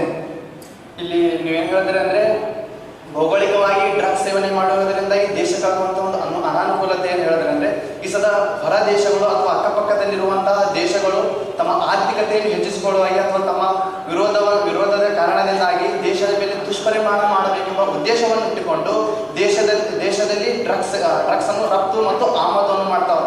ಈ ಆಮದು ಮಾಡುವ ಕಾರಣದಿಂದಾಗಿ ಈ ಉಗ್ರಗಾಮಿಗಳು ತೀವ್ರಗಾಮಿಗಳು ತಮಗೆ ಇನ್ಕಮ್ ಅನ್ನು ಪಡ್ಕೊಂಡು ದೇಶದಾದ್ಯಂತ ಕೆಲವು ಮುಖ್ಯ ನಗರವಾದಂಥ ಉದಾಹರಣೆಯಾಗಿ ಜಮ್ಮು ಮತ್ತು ಕಾಶ್ಮೀರ ಆಗಿರ್ಬೋದು ಇಂಥವುಗಳ ಮೇಲೆ ಹಲ್ಲೆ ಮಾಡಿ ದೇಶದಲ್ಲಿ ಒಂದು ಭಯದ ವಾತಾವರಣವನ್ನು ಸೃಷ್ಟಿಸಿ ಈ ದೇಶದ ಒಂದು ಆರ್ಥಿಕತೆಯನ್ನು ಕುಂಠಿತಕ್ಕೆ ಬಹುಮುಖ್ಯವಾದಂಥ ಪಾತ್ರ ವಹಿಸುತ್ತವೆ. ಈ ಕಾರಣದಿಂದಾಗಿ ದೇಶದಲ್ಲಿ ಎಲ್ಲ ಯುವಕರು ಡ್ರಗ್ಸ್ ಸೇವನೆ ಮಾಡಿರುವುದರಿಂದಾಗಿ ತಮಗೆ ನಿರ್ಲಕ್ಷ್ಯತೆಯನ್ನು ಒಳಗೊಂಡು ಇದರಿಂದಾಗಿ ದೇಶದ ಬಡತನ ಕುಂಠಿತವಾಗುತ್ತದೆ. ಈ ಕಾರಣದಿಂದಾಗಿ ನಾವೆಲ್ಲರೂ ಡ್ರಗ್ಸ್ ಮುಕ್ತ ಎಂದು ಹೇಳಬೇಕೆಂದು ತಮ್ಮಲ್ಲಿ ಕೆಳಗಡೆ ಮಾಡಿಕೊಳ್ಳುತ್ತೇನೆ.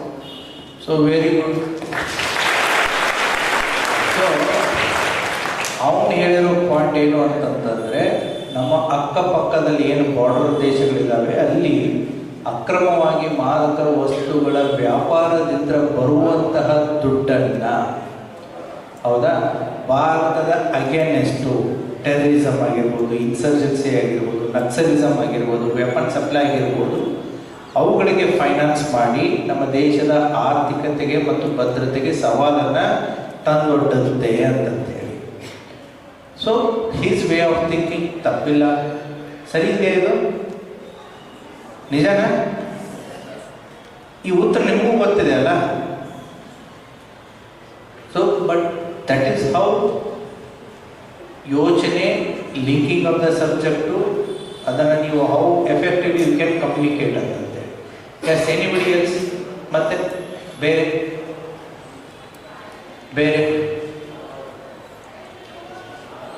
So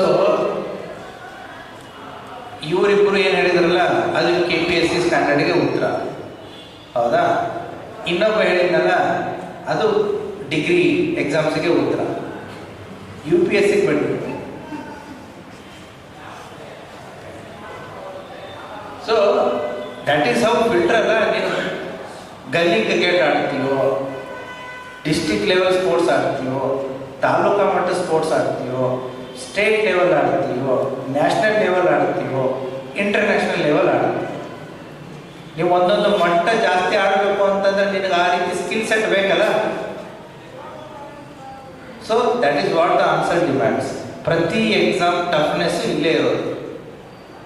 syllabus same, subject same, but the way you think, the way you interpretate, the way you understand, the way you communicate, this is what matters. ಎಲ್ಲ ಎಕ್ಸಾಮ್ಸ್ಗಳಲ್ಲಿಯೂ ಕೂಡ ಈ ಹಂತಗಳಲ್ಲಿ ಒಬ್ಬ SP ಹಾಕದ, ಇನ್ನೊಬ್ಬ DSP ಹಾಕದ, ಇನ್ನೊಬ್ಬ PSI ಹಾಕದ, ಇನ್ನೊಬ್ಬ PC ಹಾಕದ, ಅದೇ ರೀತಿ ಒಬ್ಬ PDO ಹಾಕದ, ಒಬ್ಬ ತಹಶೀಲ್ದಾರ್ ಯಾಕಾದ್ರು, ಒಬ್ಬ AC ಯಾಕಾದ್ರು, ಒಬ್ಬ DC ಯಾಕಾದ್ರು. All these things make a differentiation.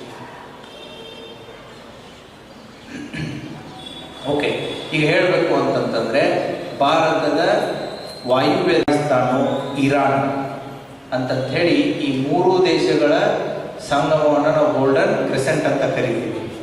ಈ ಗೋಲ್ಡನ್ ಕ್ರೆಸೆಂಟ್ ಅಲ್ಲಿ ಅವ್ಯಾಹತವಾಗಿ ಮಾದಕ ವಸ್ತುಗಳ ಉತ್ಪಾದನೆ, ಸಾಗಾಣಿಕೆ, ಮಾರಾಟ, ವಿದೇಶಗಳಿಗೆ ಕಳಿಸುವಂತ ಒಂದು ವ್ಯವಹಾರಗಳು ಇರೋದ್ರಿಂದ ಇದನ್ನ ಅಕ್ರಮವಾಗಿ ಬೇರೆ ದೇಶಗಳಲ್ಲಿ ಅವುಗಳನ್ನು ಸಾಗಣೆ ಮಾಡ್ತಾರೆ.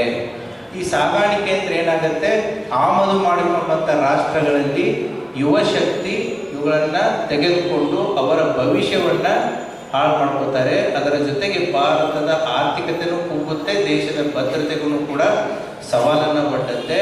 ಅಷ್ಟೇ ಅಲ್ಲದೆ ಶತ್ರು ರಾಷ್ಟ್ರಗಳು ಇದರಿಂದ ಬರುವಂತಹ ದುಡ್ಡನ್ನ ಭಾರತದಲ್ಲಿ ಅಶಾಂತತೆ ಅಥವಾ ಪ್ರಕ್ಷುಬ್ಧ ವಾತಾವರಣವನ್ನು ನಿರ್ಮಾಣ ಮಾಡಲು, ನಮ್ಮ ದೇಶದಲ್ಲಿರುವಂತಹ ಸಮಸ್ಯೆಗಳಿಗೆ ಅದನ್ನ ಫೈನಾನ್ಸ್, ಹಣಕಾಸಿನ ನೆರವನ್ನು ಅಕ್ರಮವಾಗಿ ಕೊಡ್ತಾ ಹೋಗ್ತಾರೆ.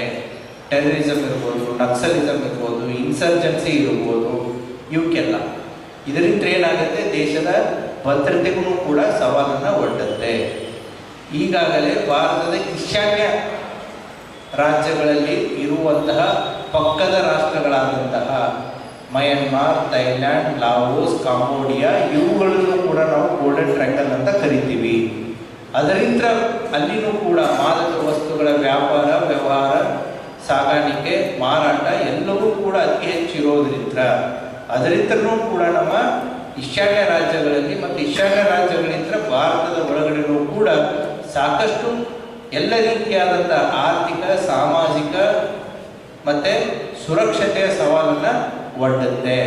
ಹಾಗಾಗಿ ಇವತ್ತಿನ ದಿನ ಚೈನಾದ ಫ್ಯಾಕ್ಟರ್ ನೀವು ಆ್ಯಡ್ ಅಪ್ ಮಾಡ್ಬೋದು. ಇವತ್ತಿನ ದಿನ ಈ ಸಬ್ಜೆಕ್ಟು ರೆಲಿವೆಂಟ್ ಆಗುತ್ತೆ, ವೆರಿ ಇಂಪಾರ್ಟೆಂಟ್. ಅರ್ಥ ಆಗ್ತಾ ಇದೆಯಾ? So how you interpretate. ಅದಷ್ಟೇ ಅಲ್ಲದೆ ಭಾರತದ್ದು ಗುಜರಾತಿಂದ ಹಿಡ್ಕೊಂಡು ಅಂಡಮಾನ್ ನಿಕೋಬಾರ್, ಲಕ್ಷದ್ವೀಪ ಹಿಡ್ಕೊಂಡು ಪಶ್ಚಿಮ ಬಂಗಾಳದವರೆಗೂ ಕೂಡ ಸಮುದ್ರ ಇದೆ.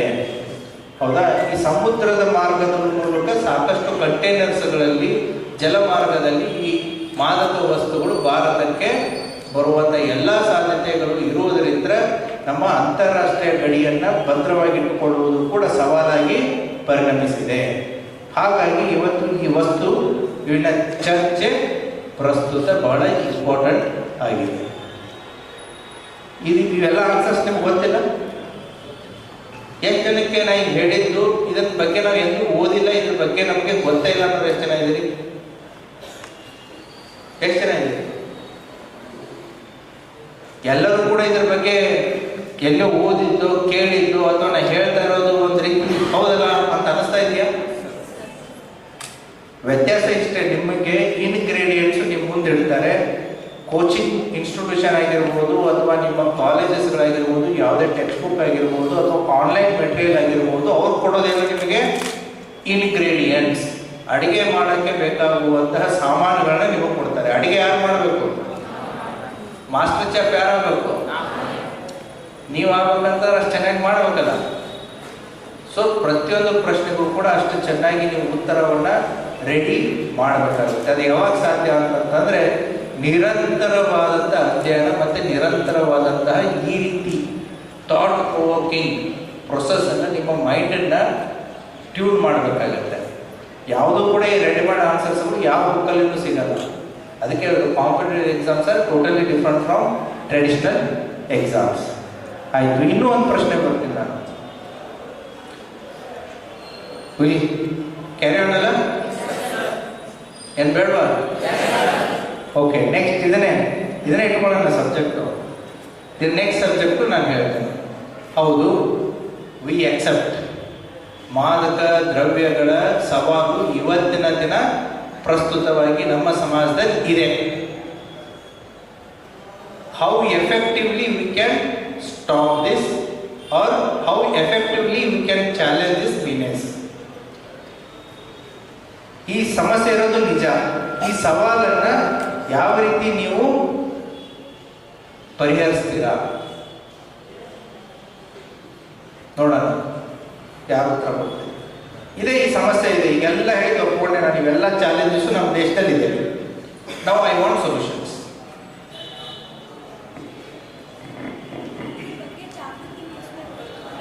ಮೈಕ್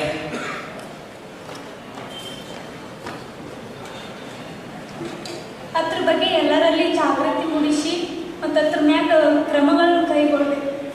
ಜಾಗೃತಿ 2% ಮಾಡಿ. ಅಡ್ವರ್ಟೈಸ್ಮೆಂಟ್ ಪೊಲೀಸ್ ಇಲಾಖೆ ಅದಾಗಿತ್ತು ಬರೀ ಜಾಗೃತಿ ಜಾಗೃತಿ. ಹೆಲ್ಮೆಟ್ ಹಾಕಂದ್ರೂ ಜಾಗೃತಿ, ಹೆಲ್ಮೆಟ್ ಹಾಕ್ಬಾರಂತ ಗೊತ್ತಿಲ್ಲ ಎಲ್ಲರಿಗೂ ಗೊತ್ತಿದೆ. ಜಾಗೃತಿ is the easiest escaping route ಆಗ್ಬಿಟ್ಟೈತೆ ಈಗ. ಕಠಿಣ ಕ್ರಮಗಳನ್ನು ಕೈಗೊಳ್ಬೇಕು. ಅಲ್ಲ, ಜಾಗೃತಿ ನಾನು ಅಲ್ಲಿದೆ. ಜಾಗೃತಿ ಹೇಗಾಗ್ಬಿಟ್ಟಿದೆ ಅನ್ನೋದು ಹೇಳ್ತೇನೆ ನಾನು. ಈಸಿಯೆಸ್ಟ್ ಎಸ್ಕೇಪ್ ರೂಟ್ ಅಂತೆ ನಾನು ಜಾಗೃತಿ ಅನ್ನೋದು. ಜಾಗೃತಿ ಎಲ್ಲರಿಗೂ ಗೊತ್ತಿದೆ. ನಾನು ಉದಾಹರಣೆ ಹೇಳ್ತಾರೆ, ನಾಟ್ ದ ಡ್ರಗ್ಸ್ ಅನ್ನೋದ್ರ ಬಗ್ಗೆ ಹೇಳ್ತಾ ಇಲ್ಲ. ಜಾಗೃತಿ ಅಂತ ಬಂದಾಗ ಎಲ್ಲರಿಗೂ ಕೂಡ ಎಲ್ಲದರ ಬಗ್ಗೆನೂ ಗೊತ್ತಿದೆ, ಆದ್ರೂ ಕೂಡ ಉದಾಸೀನತೆ ಇದೆ ಅಥವಾ ನೆಗ್ಲಿಜೆನ್ಸ್ ಇದೆ. ಎಷ್ಟು ಜನರ ಹತ್ರ ಮೊಬೈಲ್ ಇದೆ? ಎಲ್ಲರ ಹತ್ರನೂ ಇದೆ. ಐದು ಯಾರ ಹತ್ರ ಇಲ್ಲ? ಯಾರ ಹತ್ರ ಇಲ್ಲ? Very few.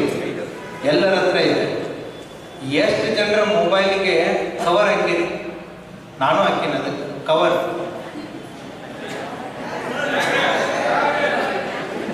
ಎಷ್ಟು ಜನದ ಮೊಬೈಲಿಗೆ ಕವರ್ ಹಾಕಿರಿ? ಹಾಕ್ಲೋ ಅನುಭವ ಇರಲಿ. ಎಲ್ಲರೂ ಮೆಜಾರಿಟಿ ಎಲ್ಲರೂ ಹಾಕಿರಿ. ಆಯ್ತು. ಎಷ್ಟು ಜನ ಸ್ಕ್ರೀನ್ ಗಾರ್ಡ್ ಹಾಕಿರಿ?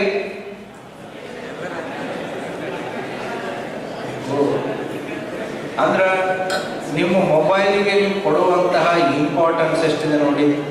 ಮೊಬೈಲ್ ತೊಗೊಂಡಿದ್ರಿ, ಸ್ಕ್ರೀನ್ ಗಾರ್ಡ್ ಹಾಕಿರಿ, ಯಾಕೆ ಬಿದ್ರೆ ಏನೋ ಆಗಬಾರ್ದು ಅಂತಂದೇಳಿ, ಮತ್ತು ಅದಕ್ಕೊಂದು ಕವರ್ ಹಾಕಿರಿ, ಯಾಕೆ ಮತ್ತು ನಾವು ನಿಮ್ಗೆ ಹೆಲ್ಮೆಟ್ ಹಾಕ್ರು ಹಾಕ್ರು ಹಾಕ್ರು ಅಂತ ಹೇಳ್ತೀವಿ.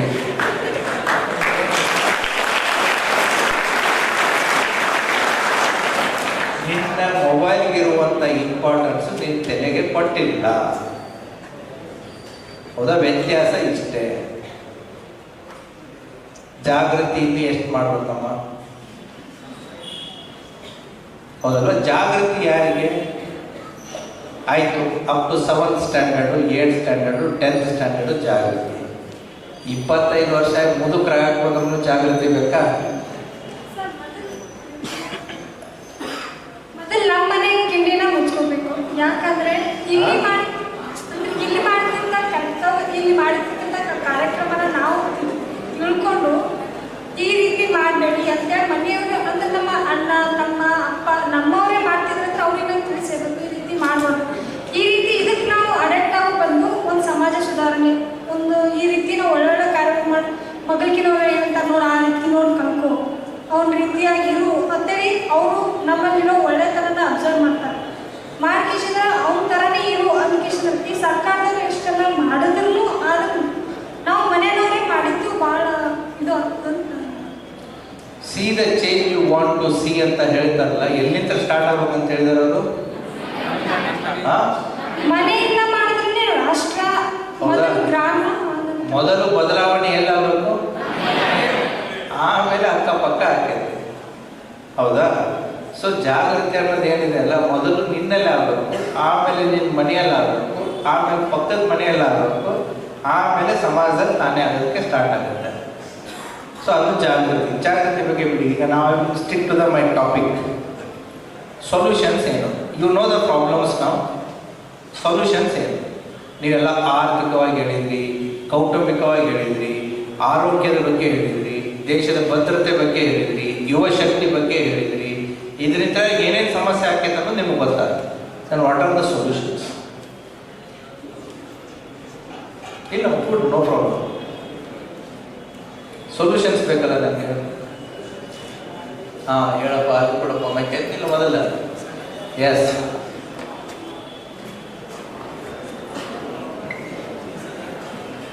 ಸರ್ ಅದು ಹೊರದೇಶದಿಂದ ಬರ್ತದೆ ಅಂತ ಹೇಳಿದ್ರೆ ನೀವು ಡ್ರಗ್ಸ್ ಅದು ಆ ಹೊರದೇಶದಿಂದ ಹೇಗೆ ಬರುತ್ತೆ ಅಂತ ನೋಡಿ ಅದನ್ನ ಸರಿಪಡಿಸ್ಬೋದು ಅಂತ ಹೇಳಿ ಅಲ್ಲಿನ ನಾವು ಸರಿಪಡಿಸ್ತೀವಿ ಅಂದರೆ ಈ ಕಡೆ ಒಳ ದೇಶದಾಗ ಬಂದಾಗ ಯಾರು ಅದನ್ನು ಸ್ವೀಕರಿಸಲ್ಲ, ಯಾರು ಅದನ್ನು ತಗೊಳ್ಳೋದಕ್ಕೆ ಇಷ್ಟಪಡೋದು. ಅದು ಸಿಗ್ಲಿಲ್ಲ ಅಂದ್ರೆ ಹೇಗೆ ತಗೋತಾರೆ? ಅದು ಅಲ್ಲಿಂದ ಬರ್ತಾ ಇದೆ ಅಂದರೆ ಅದನ್ನು ತಗೋತಾರೆ. ಡ್ರಗ್ಸ್ ಬೇರೆ ಹೊರದೇಶತ್ರ ಬರೋದಿಲ್ಲ, ಸಿಂಥೆಟಿಕ್ ಆಗಿ ಇಲ್ಲೇ ಬೆಳಿಬೋದು, ಇಲ್ಲೇ ಮಾಡ್ಬೋದು, ಗಾಂಜಾ ನೀನು ಹೊಲ್ದಾಗ ಮಾಡ್ಬೋದು, ವಿದೇಶತ್ರ ಬರ್ಬೇಕಂತ ಹೇಳಿ ಹೌದಲ್ವಾ? ಎಲ್ಲ ವಿದೇಶತ್ರನೇ ಬರಲ್ಲ, ದೇಶದಲ್ಲಿನೂ ಆಗತ್ತೆ. ಅಲ್ಲ ನೀ ಹೇಳಿದ್ರೆ ತಪ್ಪಿಲ್ಲ, ಹೌದಾ? ಹೊರದೇಶದಿಂದ ಬರುವಂಥದ್ದಕ್ಕೆ ನಾವು ಏನು ಕಠಿಣ ಕ್ರಮಗಳನ್ನ ತಗೋಬೇಕು ಅಂತ ಅವ್ನು ಹೇಳಕತ್ತಾನ. ಕರೆಕ್ಟ್ ಐತಿ. ನಾನೀಗ ಇನ್ನೊಂದು ಪ್ರಶ್ನೆ ಕೇಳಿದೆ. ಈಗ ಇಂಟರ್ವ್ಯೂದಾಗ ಇದನ್ನೇ ಕೇಳೋದ, ನೀ ಹೇಳ್ಬಿಟ್ಟು ಏನು ಮಾಡ್ಬೇಕಪ್ಪ ಸರ್, ಹೊರದೇಶದಿಂದ ಬರಾಕತ್ತೈತಲ್ಲ ಅದನ್ನೆಲ್ಲ ಬಂದ್ ಮಾಡಬೇಕು ಅಂತೀನಿ. ಆಯ್ತು, ನಾ ಬಂದ್ ಮಾಡಿದೆ. ದೇಶದಲ್ಲಿ ಆಗೋದಕ್ಕೆ ಏನು ಮಾಡ್ತೀನಿ ಅಂತ ಕೇಳ್ತಾರೆ. ಅವ್ನು ಏನು ಮಾಡ್ಬಿಡ್ತಿ, ಮೈಕ್ ಹಿಡ್ಕೊಂಡು ಹಿಂಗೆ ನಿಂತ್ಬಿಟ್ರೆ ಹೋಗ್ಬಿಡುತ್ತೆ ಮಾರ್ಕ್ಸ್ ಇಂಟರ್ವ್ಯೂದಲ್ಲಿ ಹೇಗಿರುತ್ತೆ ಅಂತಂದ್ರೆ, it is a more of A conversation between A group of 5 people or 6 people and the candidate. ಅಲ್ಲಿ ಡೈಲಾಗ್ ಕಮ್ಯುನಿಕೇಶನ್ ಆಗ್ತಾ ಇರುತ್ತೆ, ಕನ್ವರ್ಸೇಷನ್ ಆಗ್ತಾ ಇರುತ್ತೆ. ಅವ್ರು ಕೇಳುವಂತಹ ಫಾಲೋ ಅಪ್ WH ಕ್ವಶನ್ಸ್ಗಳಿಗೆ ನಿನ್ಗೆ ಎಷ್ಟರ ಮಟ್ಟಿಗೆ ಉತ್ತರ ಕೊಡೋಕ್ಕಾಗತ್ತೆ, ಅದು ನಿನ್ನ ಡೆಪ್ತನ್ನು ತೋರಿಸುತ್ತೆ. ಓಕೆ, ನೀ ಹೇಳಿ ತಪ್ಪಿಲ್ಲ, but I am asking you the next question. So this is what they will ask in interview. ಇಂಟರ್ವ್ಯೂದಲ್ಲಿ ಬುಕ್ದಲ್ಲಿ ಇದ್ದಿದ್ದು ಮಾಡಿದ್ದು ಕೇಳೋರು ಕಾಮನ್ ಸೆನ್ಸಲ್ಲಿ ಇರುವಂಥ ಪ್ರಶ್ನೆಗಳನ್ನೇ ನಿಮಗೆ ಮುಂದಿಡ್ತಾರೆ. ಎಷ್ಟು ಆಳ ಅಗಲವಾಗಿ ನೀವು ಯೋಚನೆ ಮಾಡೋಕ್ಕೆ ಸಾಧ್ಯ ಆಗುತ್ತೆ ಅನ್ನೋದನ್ನ ಚೆಕ್ ಮಾಡ್ತಾರೆ. ನನಗೆ ಕೇಳಿದ್ರು ಒಂದು ಪ್ರಶ್ನೆ, ನನ್ನ ಎಕ್ಸ್ಪೀರಿಯನ್ಸ್ ಇರ್ತೇನೆ. ಇಂಟರ್ವ್ಯೂದಲ್ಲಿ ಒಂದು ಪ್ರಶ್ನೆ ಬಂದಿತ್ತು ನನಗೆ, ಹೌದಾ? So I got 216 out of 275. 275 was the interview marks. ನನಗೆ 216 ಕೊಟ್ಟಿದ್ರು, ಅಂದರೆ 75% of the total marks. Generally 75% ಅಂತಂತಂದರೆ ಆನ್ ದ ಹೈಯರ್ ಸೈಡ್ ಆಗ್ತದೆ. So very few candidate will get it. ನನಗೆ I am from the rural background, rural India ಅನ್ನೋದು ನನ್ನ ರೆಸ್ಯೂಮೆಯಲ್ಲಿ ಅದು ಓದಿದ್ರೆ ಗೊತ್ತಾಗಿತ್ತು ಅವರಿಗೆ, ಹೌದಾ? ಸೊ ಒಂದು ಪ್ರಶ್ನೆ ಬಂತು, ಏನು ಅಂತಂತಂದರೆ ಓಪನ್ ಡಿಫಿಕೇಶನ್ ಬಗ್ಗೆ ನಿನ್ನ ನಿಲುವೇನು? ಇಂಟರ್ವ್ಯೂದಲ್ಲಿ ಬಹಿರ್ದೆಸೆ ಅಂತ ಕರಿತೀರಲ್ಲ ಕನ್ನಡದಲ್ಲಿ, ಓಪನ್ ಡೆಫಿಕೇಶನ್ ಬಗ್ಗೆ ನಿನ್ನ ನಿಲುವೇನು? ಪ್ರಶ್ನೆ ಕಷ್ಟ ಇದೆಯಾ? ಪ್ರಶ್ನೆ ಕಷ್ಟ ಇದೆ. ಇದು ಭಾರತದಲ್ಲಿರುವಂಥ ಪ್ರತಿಯೊಬ್ಬ ವ್ಯಕ್ತಿಗೂ ಇದು ಅರ್ಥ ಆಗುತ್ತೆ. ಓಪನ್ ಡೆಫಿಕೇಶನ್ ಸಮಸ್ಯೆ ಇದೆ ಅನ್ನೋದು ಎಲ್ಲರಿಗೂ ಗೊತ್ತು, ಬಹಿರ್ದೆಸೆ ಸಮಸ್ಯೆ ಇದೆ ಅನ್ನೋದು ಎಲ್ಲರಿಗೂ ಗೊತ್ತು. ಅದಕ್ಕೆ ನಿನ್ನ ನಿಲುವೇನು, ಪರಿಹಾರ ಏನು ಅಂತ ಕೇಳಿದರು. ಸೊ ನಾನೇನಾದರೂ ಪುಸ್ತಕ ಓದ್ಕೊಂಡು ಹೋಗಿದ್ದೆ ಅಂತಂತಂದರೆ ಪುಸ್ತಕದಲ್ಲಿರುವಂಥ ಉತ್ತರಗಳನ್ನು ನಾನು ಹೇಳಿದರೆ ನಾನೇನು ಹೇಳ್ತೀನಿ ಹೇಳು? ಸರ್, ನಾವು ಜಾಗೃತಿಯನ್ನು ಮಾಡಬೇಕು ಫಸ್ಟ್. ಎರಡನೇದು, ಸರ್ ಸಾಕಷ್ಟು ಸ್ಕೀಮ್ಸ್ಗಳನ್ನು ತರಬೇಕು. ಎರಡನೇದು, ಹೌದಾ? ಜನರಿಗೆ ನಾವು ಟಾಯ್ಲೆಟ್ಸ್ಗಳನ್ನು ಮನೆ ಮನೆಗೆ ಕಟ್ಟಿಕೊಡಬೇಕು, ಅದಕ್ಕಾಗಿ ಕಾರ್ಯಕ್ರಮಗಳನ್ನ ಸ್ಕೀಮ್ಸ್ಗಳನ್ನು ತರಬೇಕು, ಅದಕ್ಕೆ ಫಂಡ್ಸ್ ಬೇಕು. ಇವೆಲ್ಲ ಎಲ್ಲಿ ಸಿಗ್ತಾವೆ ಉತ್ತರ? ಪುಸ್ತಕದಲ್ಲಿ ಸಿಗ್ತವೆ, ಕೋಚಿಂಗ್ ಇನ್ಸ್ಟಿಟ್ಯೂಷನ್ದಲ್ಲಿ ಸಿಗ್ತವೆ. ಇಷ್ಟು ಉತ್ತರ ನೀವೆಲ್ಲರೂ ಹೇಳ್ತೀರಿ,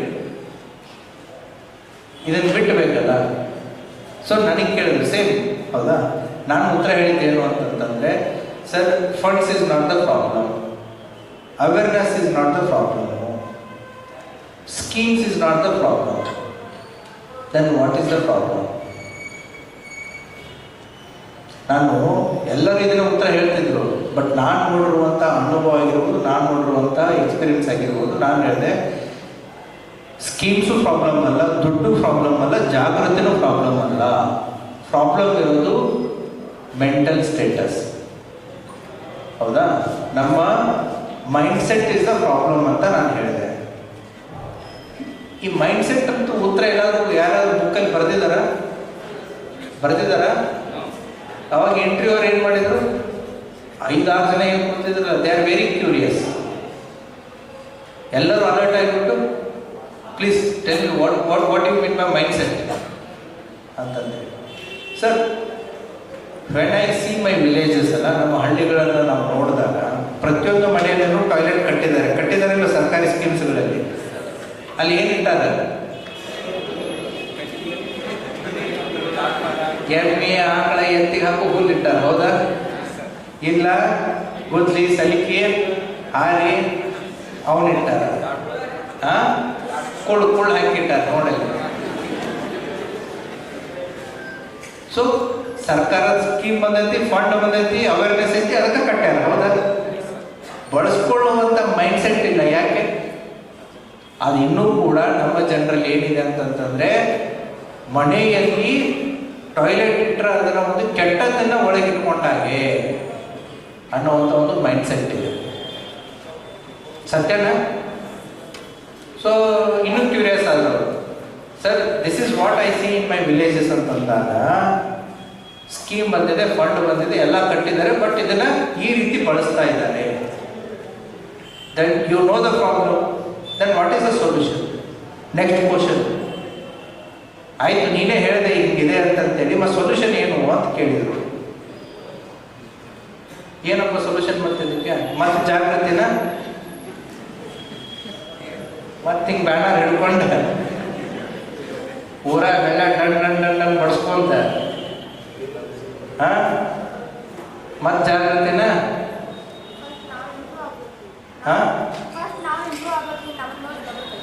ಹೌದಾ? ಸೊ ನೆಕ್ಸ್ಟ್ ಬಂತು, ಆಯಿತು ಒಪ್ಕೊಂಡೆಪ್ಪ ನಿನ್ನ ಸಮಸ್ಯೆನ ನಾನು ಒಪ್ಕೊಂಡೆ, ಇದನ್ನ ಸಮಸ್ಯೆ ಹೆಂಗೆ ಅಟೆಂಡ್ ಮಾಡ್ತೀಯ ಅಂತ ಕೇಳಿದರು. ನಾನು ನೆಕ್ಸ್ಟ್ ಹೇಳಿದೆ, ಸರ್ ಈ ಮೇಲಿಗೋ ಅನ್ನೋದು ಏನಿದೆ ಅಲ್ಲ, male ego we have to hit their ego ಅಂತಂತ ಹೇಳಿದೆ. ಮನುಷ್ಯ ಮನೆಯಲ್ಲಿರುವಂತಹ ಈ ಗಂಡು ಸ್ವಾಭಿಮಾನಿ ಅನ್ನುವಂಥದ್ದು ಏನಿದೆ ಅಲ್ಲ, ಆ ಸ್ವಾಭಿಮಾನವನ್ನು ಧಕ್ಕೆ ತರಬೇಕು ಸರ್ ಅಂತಂತ ಹೇಳಿದೆ. ಇವೇನು ಎಲ್ಲ ಇಲ್ಲದನ್ನ ಮಾತಾಡಕತ್ತಾನಲ್ಲ ಅಂತ ಅನಿಸ್ತೈತೆ, ಹೌದಾ? ಓ ಹೇಗೆ ಅಂತ ಕೇಳಿದರು. ಸರ್ ಏನಿಲ್ಲ, ದ ಮೇಲ್ ಮೆಂಬರು ಈ plays a very important role in the decision making of every household in the rural India. We have to hit his ego ಅಂತ ಹೇಳಿದೆ. ದೆನ್ ಅವ್ರ ನೆಕ್ಸ್ಟ್ ಕ್ವಶನ್ ಏನಿತ್ತು, ಹೌ ಯು ಡೂ ಇಟ್ ಅಂತಂದೆ. How you will hit his ego ಅಂತಂದೇಳಿ, sir ಏನಿಲ್ಲ, ನಮ್ಮ ಗ್ರಾಮ ಸಭೆಗಳು ಅಂತಿದ್ದಾವೆ.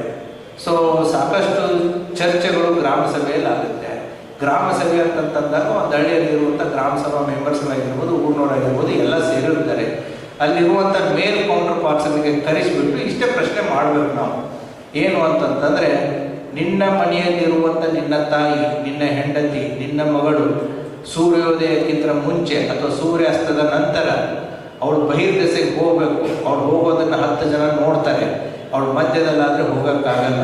ನಿನ್ನ ಹೆಂಡತಿ, ನಿನ್ನ ತಾಯಿ, ನಿನ್ನ ಮಗಳು ಈ ರೀತಿ ಹೋಗಬೇಕಾದ್ರೆ ಇಡೀ ಊರು ನೋಡಿ ನಗ್ತಾ ಇರುತ್ತೆ, ನಿನಗೇನೂ ಅನಿಸಲ್ವಾ ಅಂತ ಆ ಮೇಲಿಗೋಗೆ ಪ್ರಶ್ನೆ ಮಾಡಿ.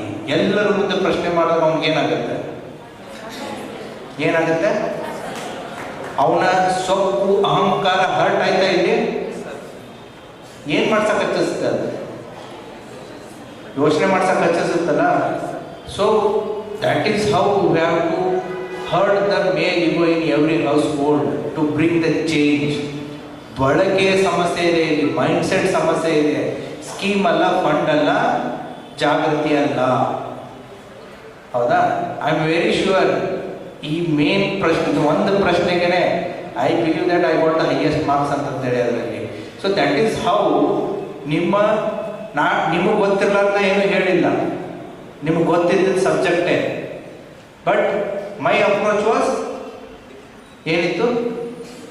ನಿಮ್ಮ ಅಪ್ರೋಚ್ಗಿಂತ ಬಹಳ ಡಿಫ್ರೆಂಟ್ ಆಗಿತ್ತು.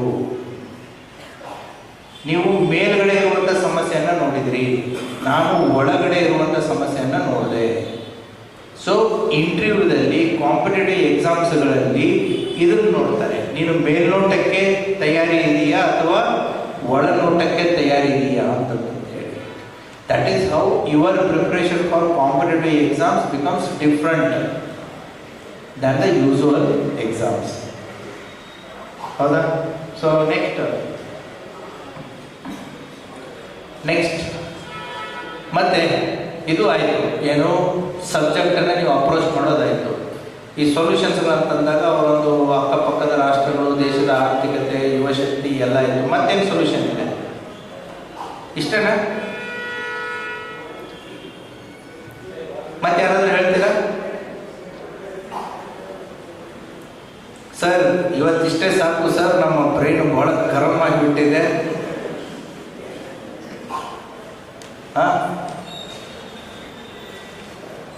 ಸರ್ ಇಂಜಿನ್ ಭಾಳ ಗರಂ ಆಗಿದೆ, ಈ ರೀತಿ ನಮಗೆ ಮೈಂಡಿಗೆ ನೀವು ಪುಷ್ ಕೊಡ್ತಾ ಇದ್ದೀರಿ, ನಮ್ಮ ಮೈಂಡಿಗೆ ಯೋಚನೆ ಮಾಡೋಕ್ಕಾಗತ್ತೀರಿ. ನಮ್ಮ ಮೈಂಡ್ ಇಷ್ಟೊಂದು ಏನೋ ಹೀಟ್ ಆಗಿಲ್ಲ, ಈ ಹೀಟ್ ಭಾಳ ಆಗ್ಬಿಟ್ಟೈತಿ, ರೆಸ್ಟ್ ಆಗಬೇಕು, ಕೂಲ್ ಆಗಬೇಕು ಅಂತ. ಇಷ್ಟೆಲ್ಲ ಮತ್ತೇನಾದ್ರು ಇದೆಯಾ? ರೀಹ್ಯಾಬಿಲಿಟೇಷನ್ ಬೇಡ, ಬಿಟ್ಬಿಡ್ತೀರಿ. ನಿಮ್ಮ ಮಗ ದಂಡ ಅದನ್ನ ಪಾಸ್ ಆಗಿಲ್ಲ ಅಂತ ಮಗನ ಬಿಟ್ಬಿಡ್ತೀರಿ. ನಿಮ್ಮ ತಂದೆ ತಾಯಿ ಬಿಟ್ಬಿಟ್ರು, ಏನು ಮಾಡಿದ್ರು? ಪಾಸ್ ಮಾಡಿಸಿದ್ರ? ಮಾಸ್ತರ್ಗೆ ಪಾಸ್ ಮಾಡಿಸಿದ್ರ? ಪ್ರಯತ್ನವ ಮಾಡು, ಮರಳಿ ಪ್ರಯತ್ನವ ಮಾಡು ಅಂತಂತ ಹೇಳಿ ಸೊ ನಿಮ್ಮನ್ನ ಇಲ್ಲಿವರೆಗೂ ಕೂಡ ನೀವು ಏನಿದ್ದೀರಿ, ಯಾರಿದ್ದೀರಿ, ನಿಮ್ಮ ಪರ್ಫಾರ್ಮೆನ್ಸ್ ಏನು ಮಾಡಿದ್ದೀರಿ, ಏನಿಲ್ಲ, ಇವತ್ತಿನ ಕೂಡ ನಿಮ್ಮ ತಂದೆ ತಾಯಿಯವರು ನಿಮ್ಮನ್ನ ಕೈ ಬಿಡಲಾರ್ದೇ ಮುಂದುವರಿಸ್ತಾ ಇದ್ದಾರೆ. ಹಾಗಾಗಿ rehabilitation is another important aspect. Rehabilitation ಅಂದ್ರೆ ಏನು? ನಮ್ಮ ವ್ಯವಸ್ಥೆಯಲ್ಲಿ ಕ್ರಿಮಿನಲ್ ಜಸ್ಟಿಸ್ ಸಿಸ್ಟಮ್ ಇದೆಯಲ್ಲ, ನಮ್ಮದು ರಿಫಾರ್ಮೇಟಿವ್ ಸಿಸ್ಟಮ್ ಇದೆ. ಅರಬ್ ದೇಶಗಳ ಥರ ಇಲ್ಲ. ಹೌದಾ? ರಿಫಾರ್ಮೇಟಿವ್ ಅಂತಂದ್ರೇನು, ಒಬ್ಬ ವ್ಯಕ್ತಿ ಕಾರಾಗೃಹಕ್ಕೆ ಹೋದ್ಮೇಲೂ ಕೂಡ ಆತ ಜೀವನದಲ್ಲಿ ಬದಲಾವಣೆಯಾಗಿ ಜೀವನವನ್ನು ಬದಲಾಯಿಸೋದಕ್ಕೋಸ್ಕರನೂ ಕೂಡ ಒಂದು ಅವಕಾಶವನ್ನು ನಮ್ಮ ಕಾನೂನು ಕೊಡುತ್ತದೆ. ಹಾಗಾಗಿ ನಮ್ಮದು ರಿಫಾರ್ಮೇಟಿವ್ ಕ್ರಿಮಿನಲ್ ಜಸ್ಟಿಸ್ ಸಿಸ್ಟಮ್ ಅನ್ನೋದನ್ನು ಕರಿತೀವಿ.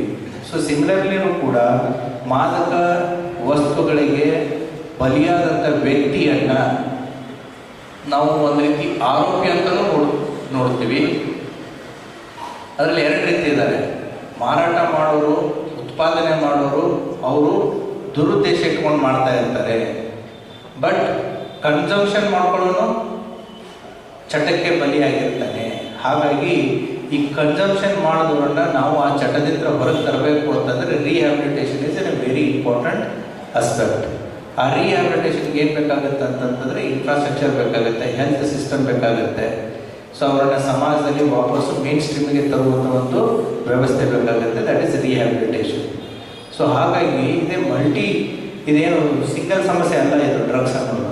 ಹಾಗಾಗಿನೇ ನಮ್ಮ ಸರ್ಕಾರ ಏನು ಮಾಡಿದೆ ಅಂತಂತಂದರೆ ಸೊ ರೈಸ್ ಆ್ಯಂಡ್ ಬೇಡ ಬ್ರೋ ಅಂತಂತ ಹೇಳಿ ಸೊ ಹೊಸ ರೀತಿಯ ಕಾರ್ಯಕ್ರಮವನ್ನು ಹಾಕ್ಕೊಂಡು ಇದನ್ನು ಯುವ ಜನರ ಜೊತೆಗೆ ಚರ್ಚೆ ಯಾಕೆ ಮಾಡ್ತಾ ಇದ್ದೀವಿ ಅಂತಂತಂದರೆ ಸೊ ನೀವು ಹೋಗಿ ನಿಮ್ಮ ಮನೆಯಲ್ಲಿರುವಂಥ ಹಿರಿಯರಿಗಾಗಿರ್ಬೋದು, ಕಿರಿಯರಿಗಾಗಿರ್ಬೋದು, ನಿಮ್ಮ ಅಕ್ಕಪಕ್ಕದಲ್ಲಿ ಇರುವಂಥವ್ರಿಗಾಗಿರ್ಬೋದು, ನೀವು ಇದನ್ನು ಮ್ಯಾಕ್ಸಿಮಮ್ ರೀಚ್ ಮಾಡಿಸ್ತೀರಿ ಅನ್ನುವಂಥ ಒಂದು ಉದ್ದೇಶದಿಂದ ನಾವು ಯುವ ಜನರನ್ನು ಪರ್ಟಿಕ್ಯುಲರ್ಲಿ ಹೈಸ್ಕೂಲ್, PUC ಮತ್ತು ಡಿಗ್ರಿ ಕಾಲೇಜಲ್ಲಿರುವಂತಹ ಹುಡುಗರನ್ನ ನಾವು ಅಡ್ರೆಸ್ ಮಾಡ್ತಾ ಇದ್ದೀವಿ. ಯಾವಾಗ ಭಾರತದಲ್ಲಿ ಇಂಥ ಸಮಸ್ಯೆಗಳು ತಲೆದೋರಿದ್ದಾವೆ, ಯಾವುದೇ ಒಂದು ಹೋರಾಟ ನೋಡಿ, ಆ ಹೋರಾಟ ಕೇವಲ ಒಬ್ಬ ವ್ಯಕ್ತಿಗತ ಹೋರಾಟವಾಗಿ ಉಳಿತು ಅಂತಂತಂದರೆ ಅಥವಾ ಒಂದು ಪ್ರಾದೇಶಿಕವಾಗಿ ಒಂದು ಸ್ಥಳಕ್ಕೆ ಅಥವಾ ಒಂದು ಜಿಲ್ಲೆಗೆ, ಒಂದು ತಾಲೂಕಿಗೆ ಹೋರಾಟ ಸೀಮಿತವಾಗಿತ್ತು ಅಂತಂತಂದರೆ ಸಕ್ಸಸ್ಸು ವೆರಿ ರೇರ್. ಭಾರತದಲ್ಲಿ ನಾವು ಪಲ್ಸ್ ಪೋಲಿಯೋ ಹೋರಾಟವನ್ನು ನೋಡಿದ್ದೀವಿ.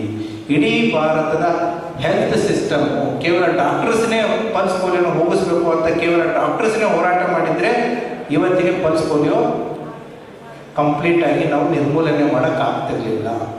ಅದೇ ರೀತಿ TB, ಹೌದಾ, ಟ್ಯೂಬರ್ಕ್ಯುಲೋಸಿಸ್, ಅದನ್ನು ಕೂಡ ಕೇವಲ ವೈದ್ಯರನ್ನೇ ಇದನ್ನು ಹೋರಾಟ ಮಾಡಿದರೆ ಆಗ್ತಿರ್ಲಿಲ್ಲ. ಅಥವಾ ಅನಕ್ಷರತೆ, ಅಕ್ಷರ ಜ್ಞಾನ ಪ್ರತಿಯೊಬ್ಬರಿಗೂ ಬೇಕು ಅಂತಂತೇಳಿ ಸಾಕ್ಷರತೆಯ ಪ್ರಮಾಣವನ್ನು ಹೆಚ್ಚಿಸಲು ಕೇವಲ ಶಿಕ್ಷಕರನ್ನೇ ಹೋರಾಟ ಮಾಡಿದರೆ 100% ಆಗಿ ಅಚೀವ್ ಮಾಡೋಕ್ಕಾಗ್ತಿರ್ಲಿಲ್ಲ. ರಾತ್ರಿ ಕ್ಲಾಸಸ್ಗಳನ್ನ ನಡೆಸ್ತಿದ್ರು. ಅನಕ್ಷರಸ್ಥರನ್ನು ಕೂಡ ಅಕ್ಷರಸ್ಥರಾಗಬೇಕು ಅಂತಂತೇಳಿ ಕಾರ್ಯಕ್ರಮಗಳನ್ನು ಕೂಡ ಹಳ್ಳಿಗಳಲ್ಲಿ ಇತ್ತು. ಪ್ರತಿ ಮಗುನೂ ಕೂಡ ಎಜುಕೇಷನ್ ಇಂದ ತಪ್ಪಿಸ್ಕೋಬಾರ್ದು ಅಂತಂತೇಳಿ ರೈಟ್ ಟು ಎಜುಕೇಷನ್ ಅನ್ನೋದು ಫಂಡಮೆಂಟಲ್ ರೈಟ್ ಆಗಿದೆ.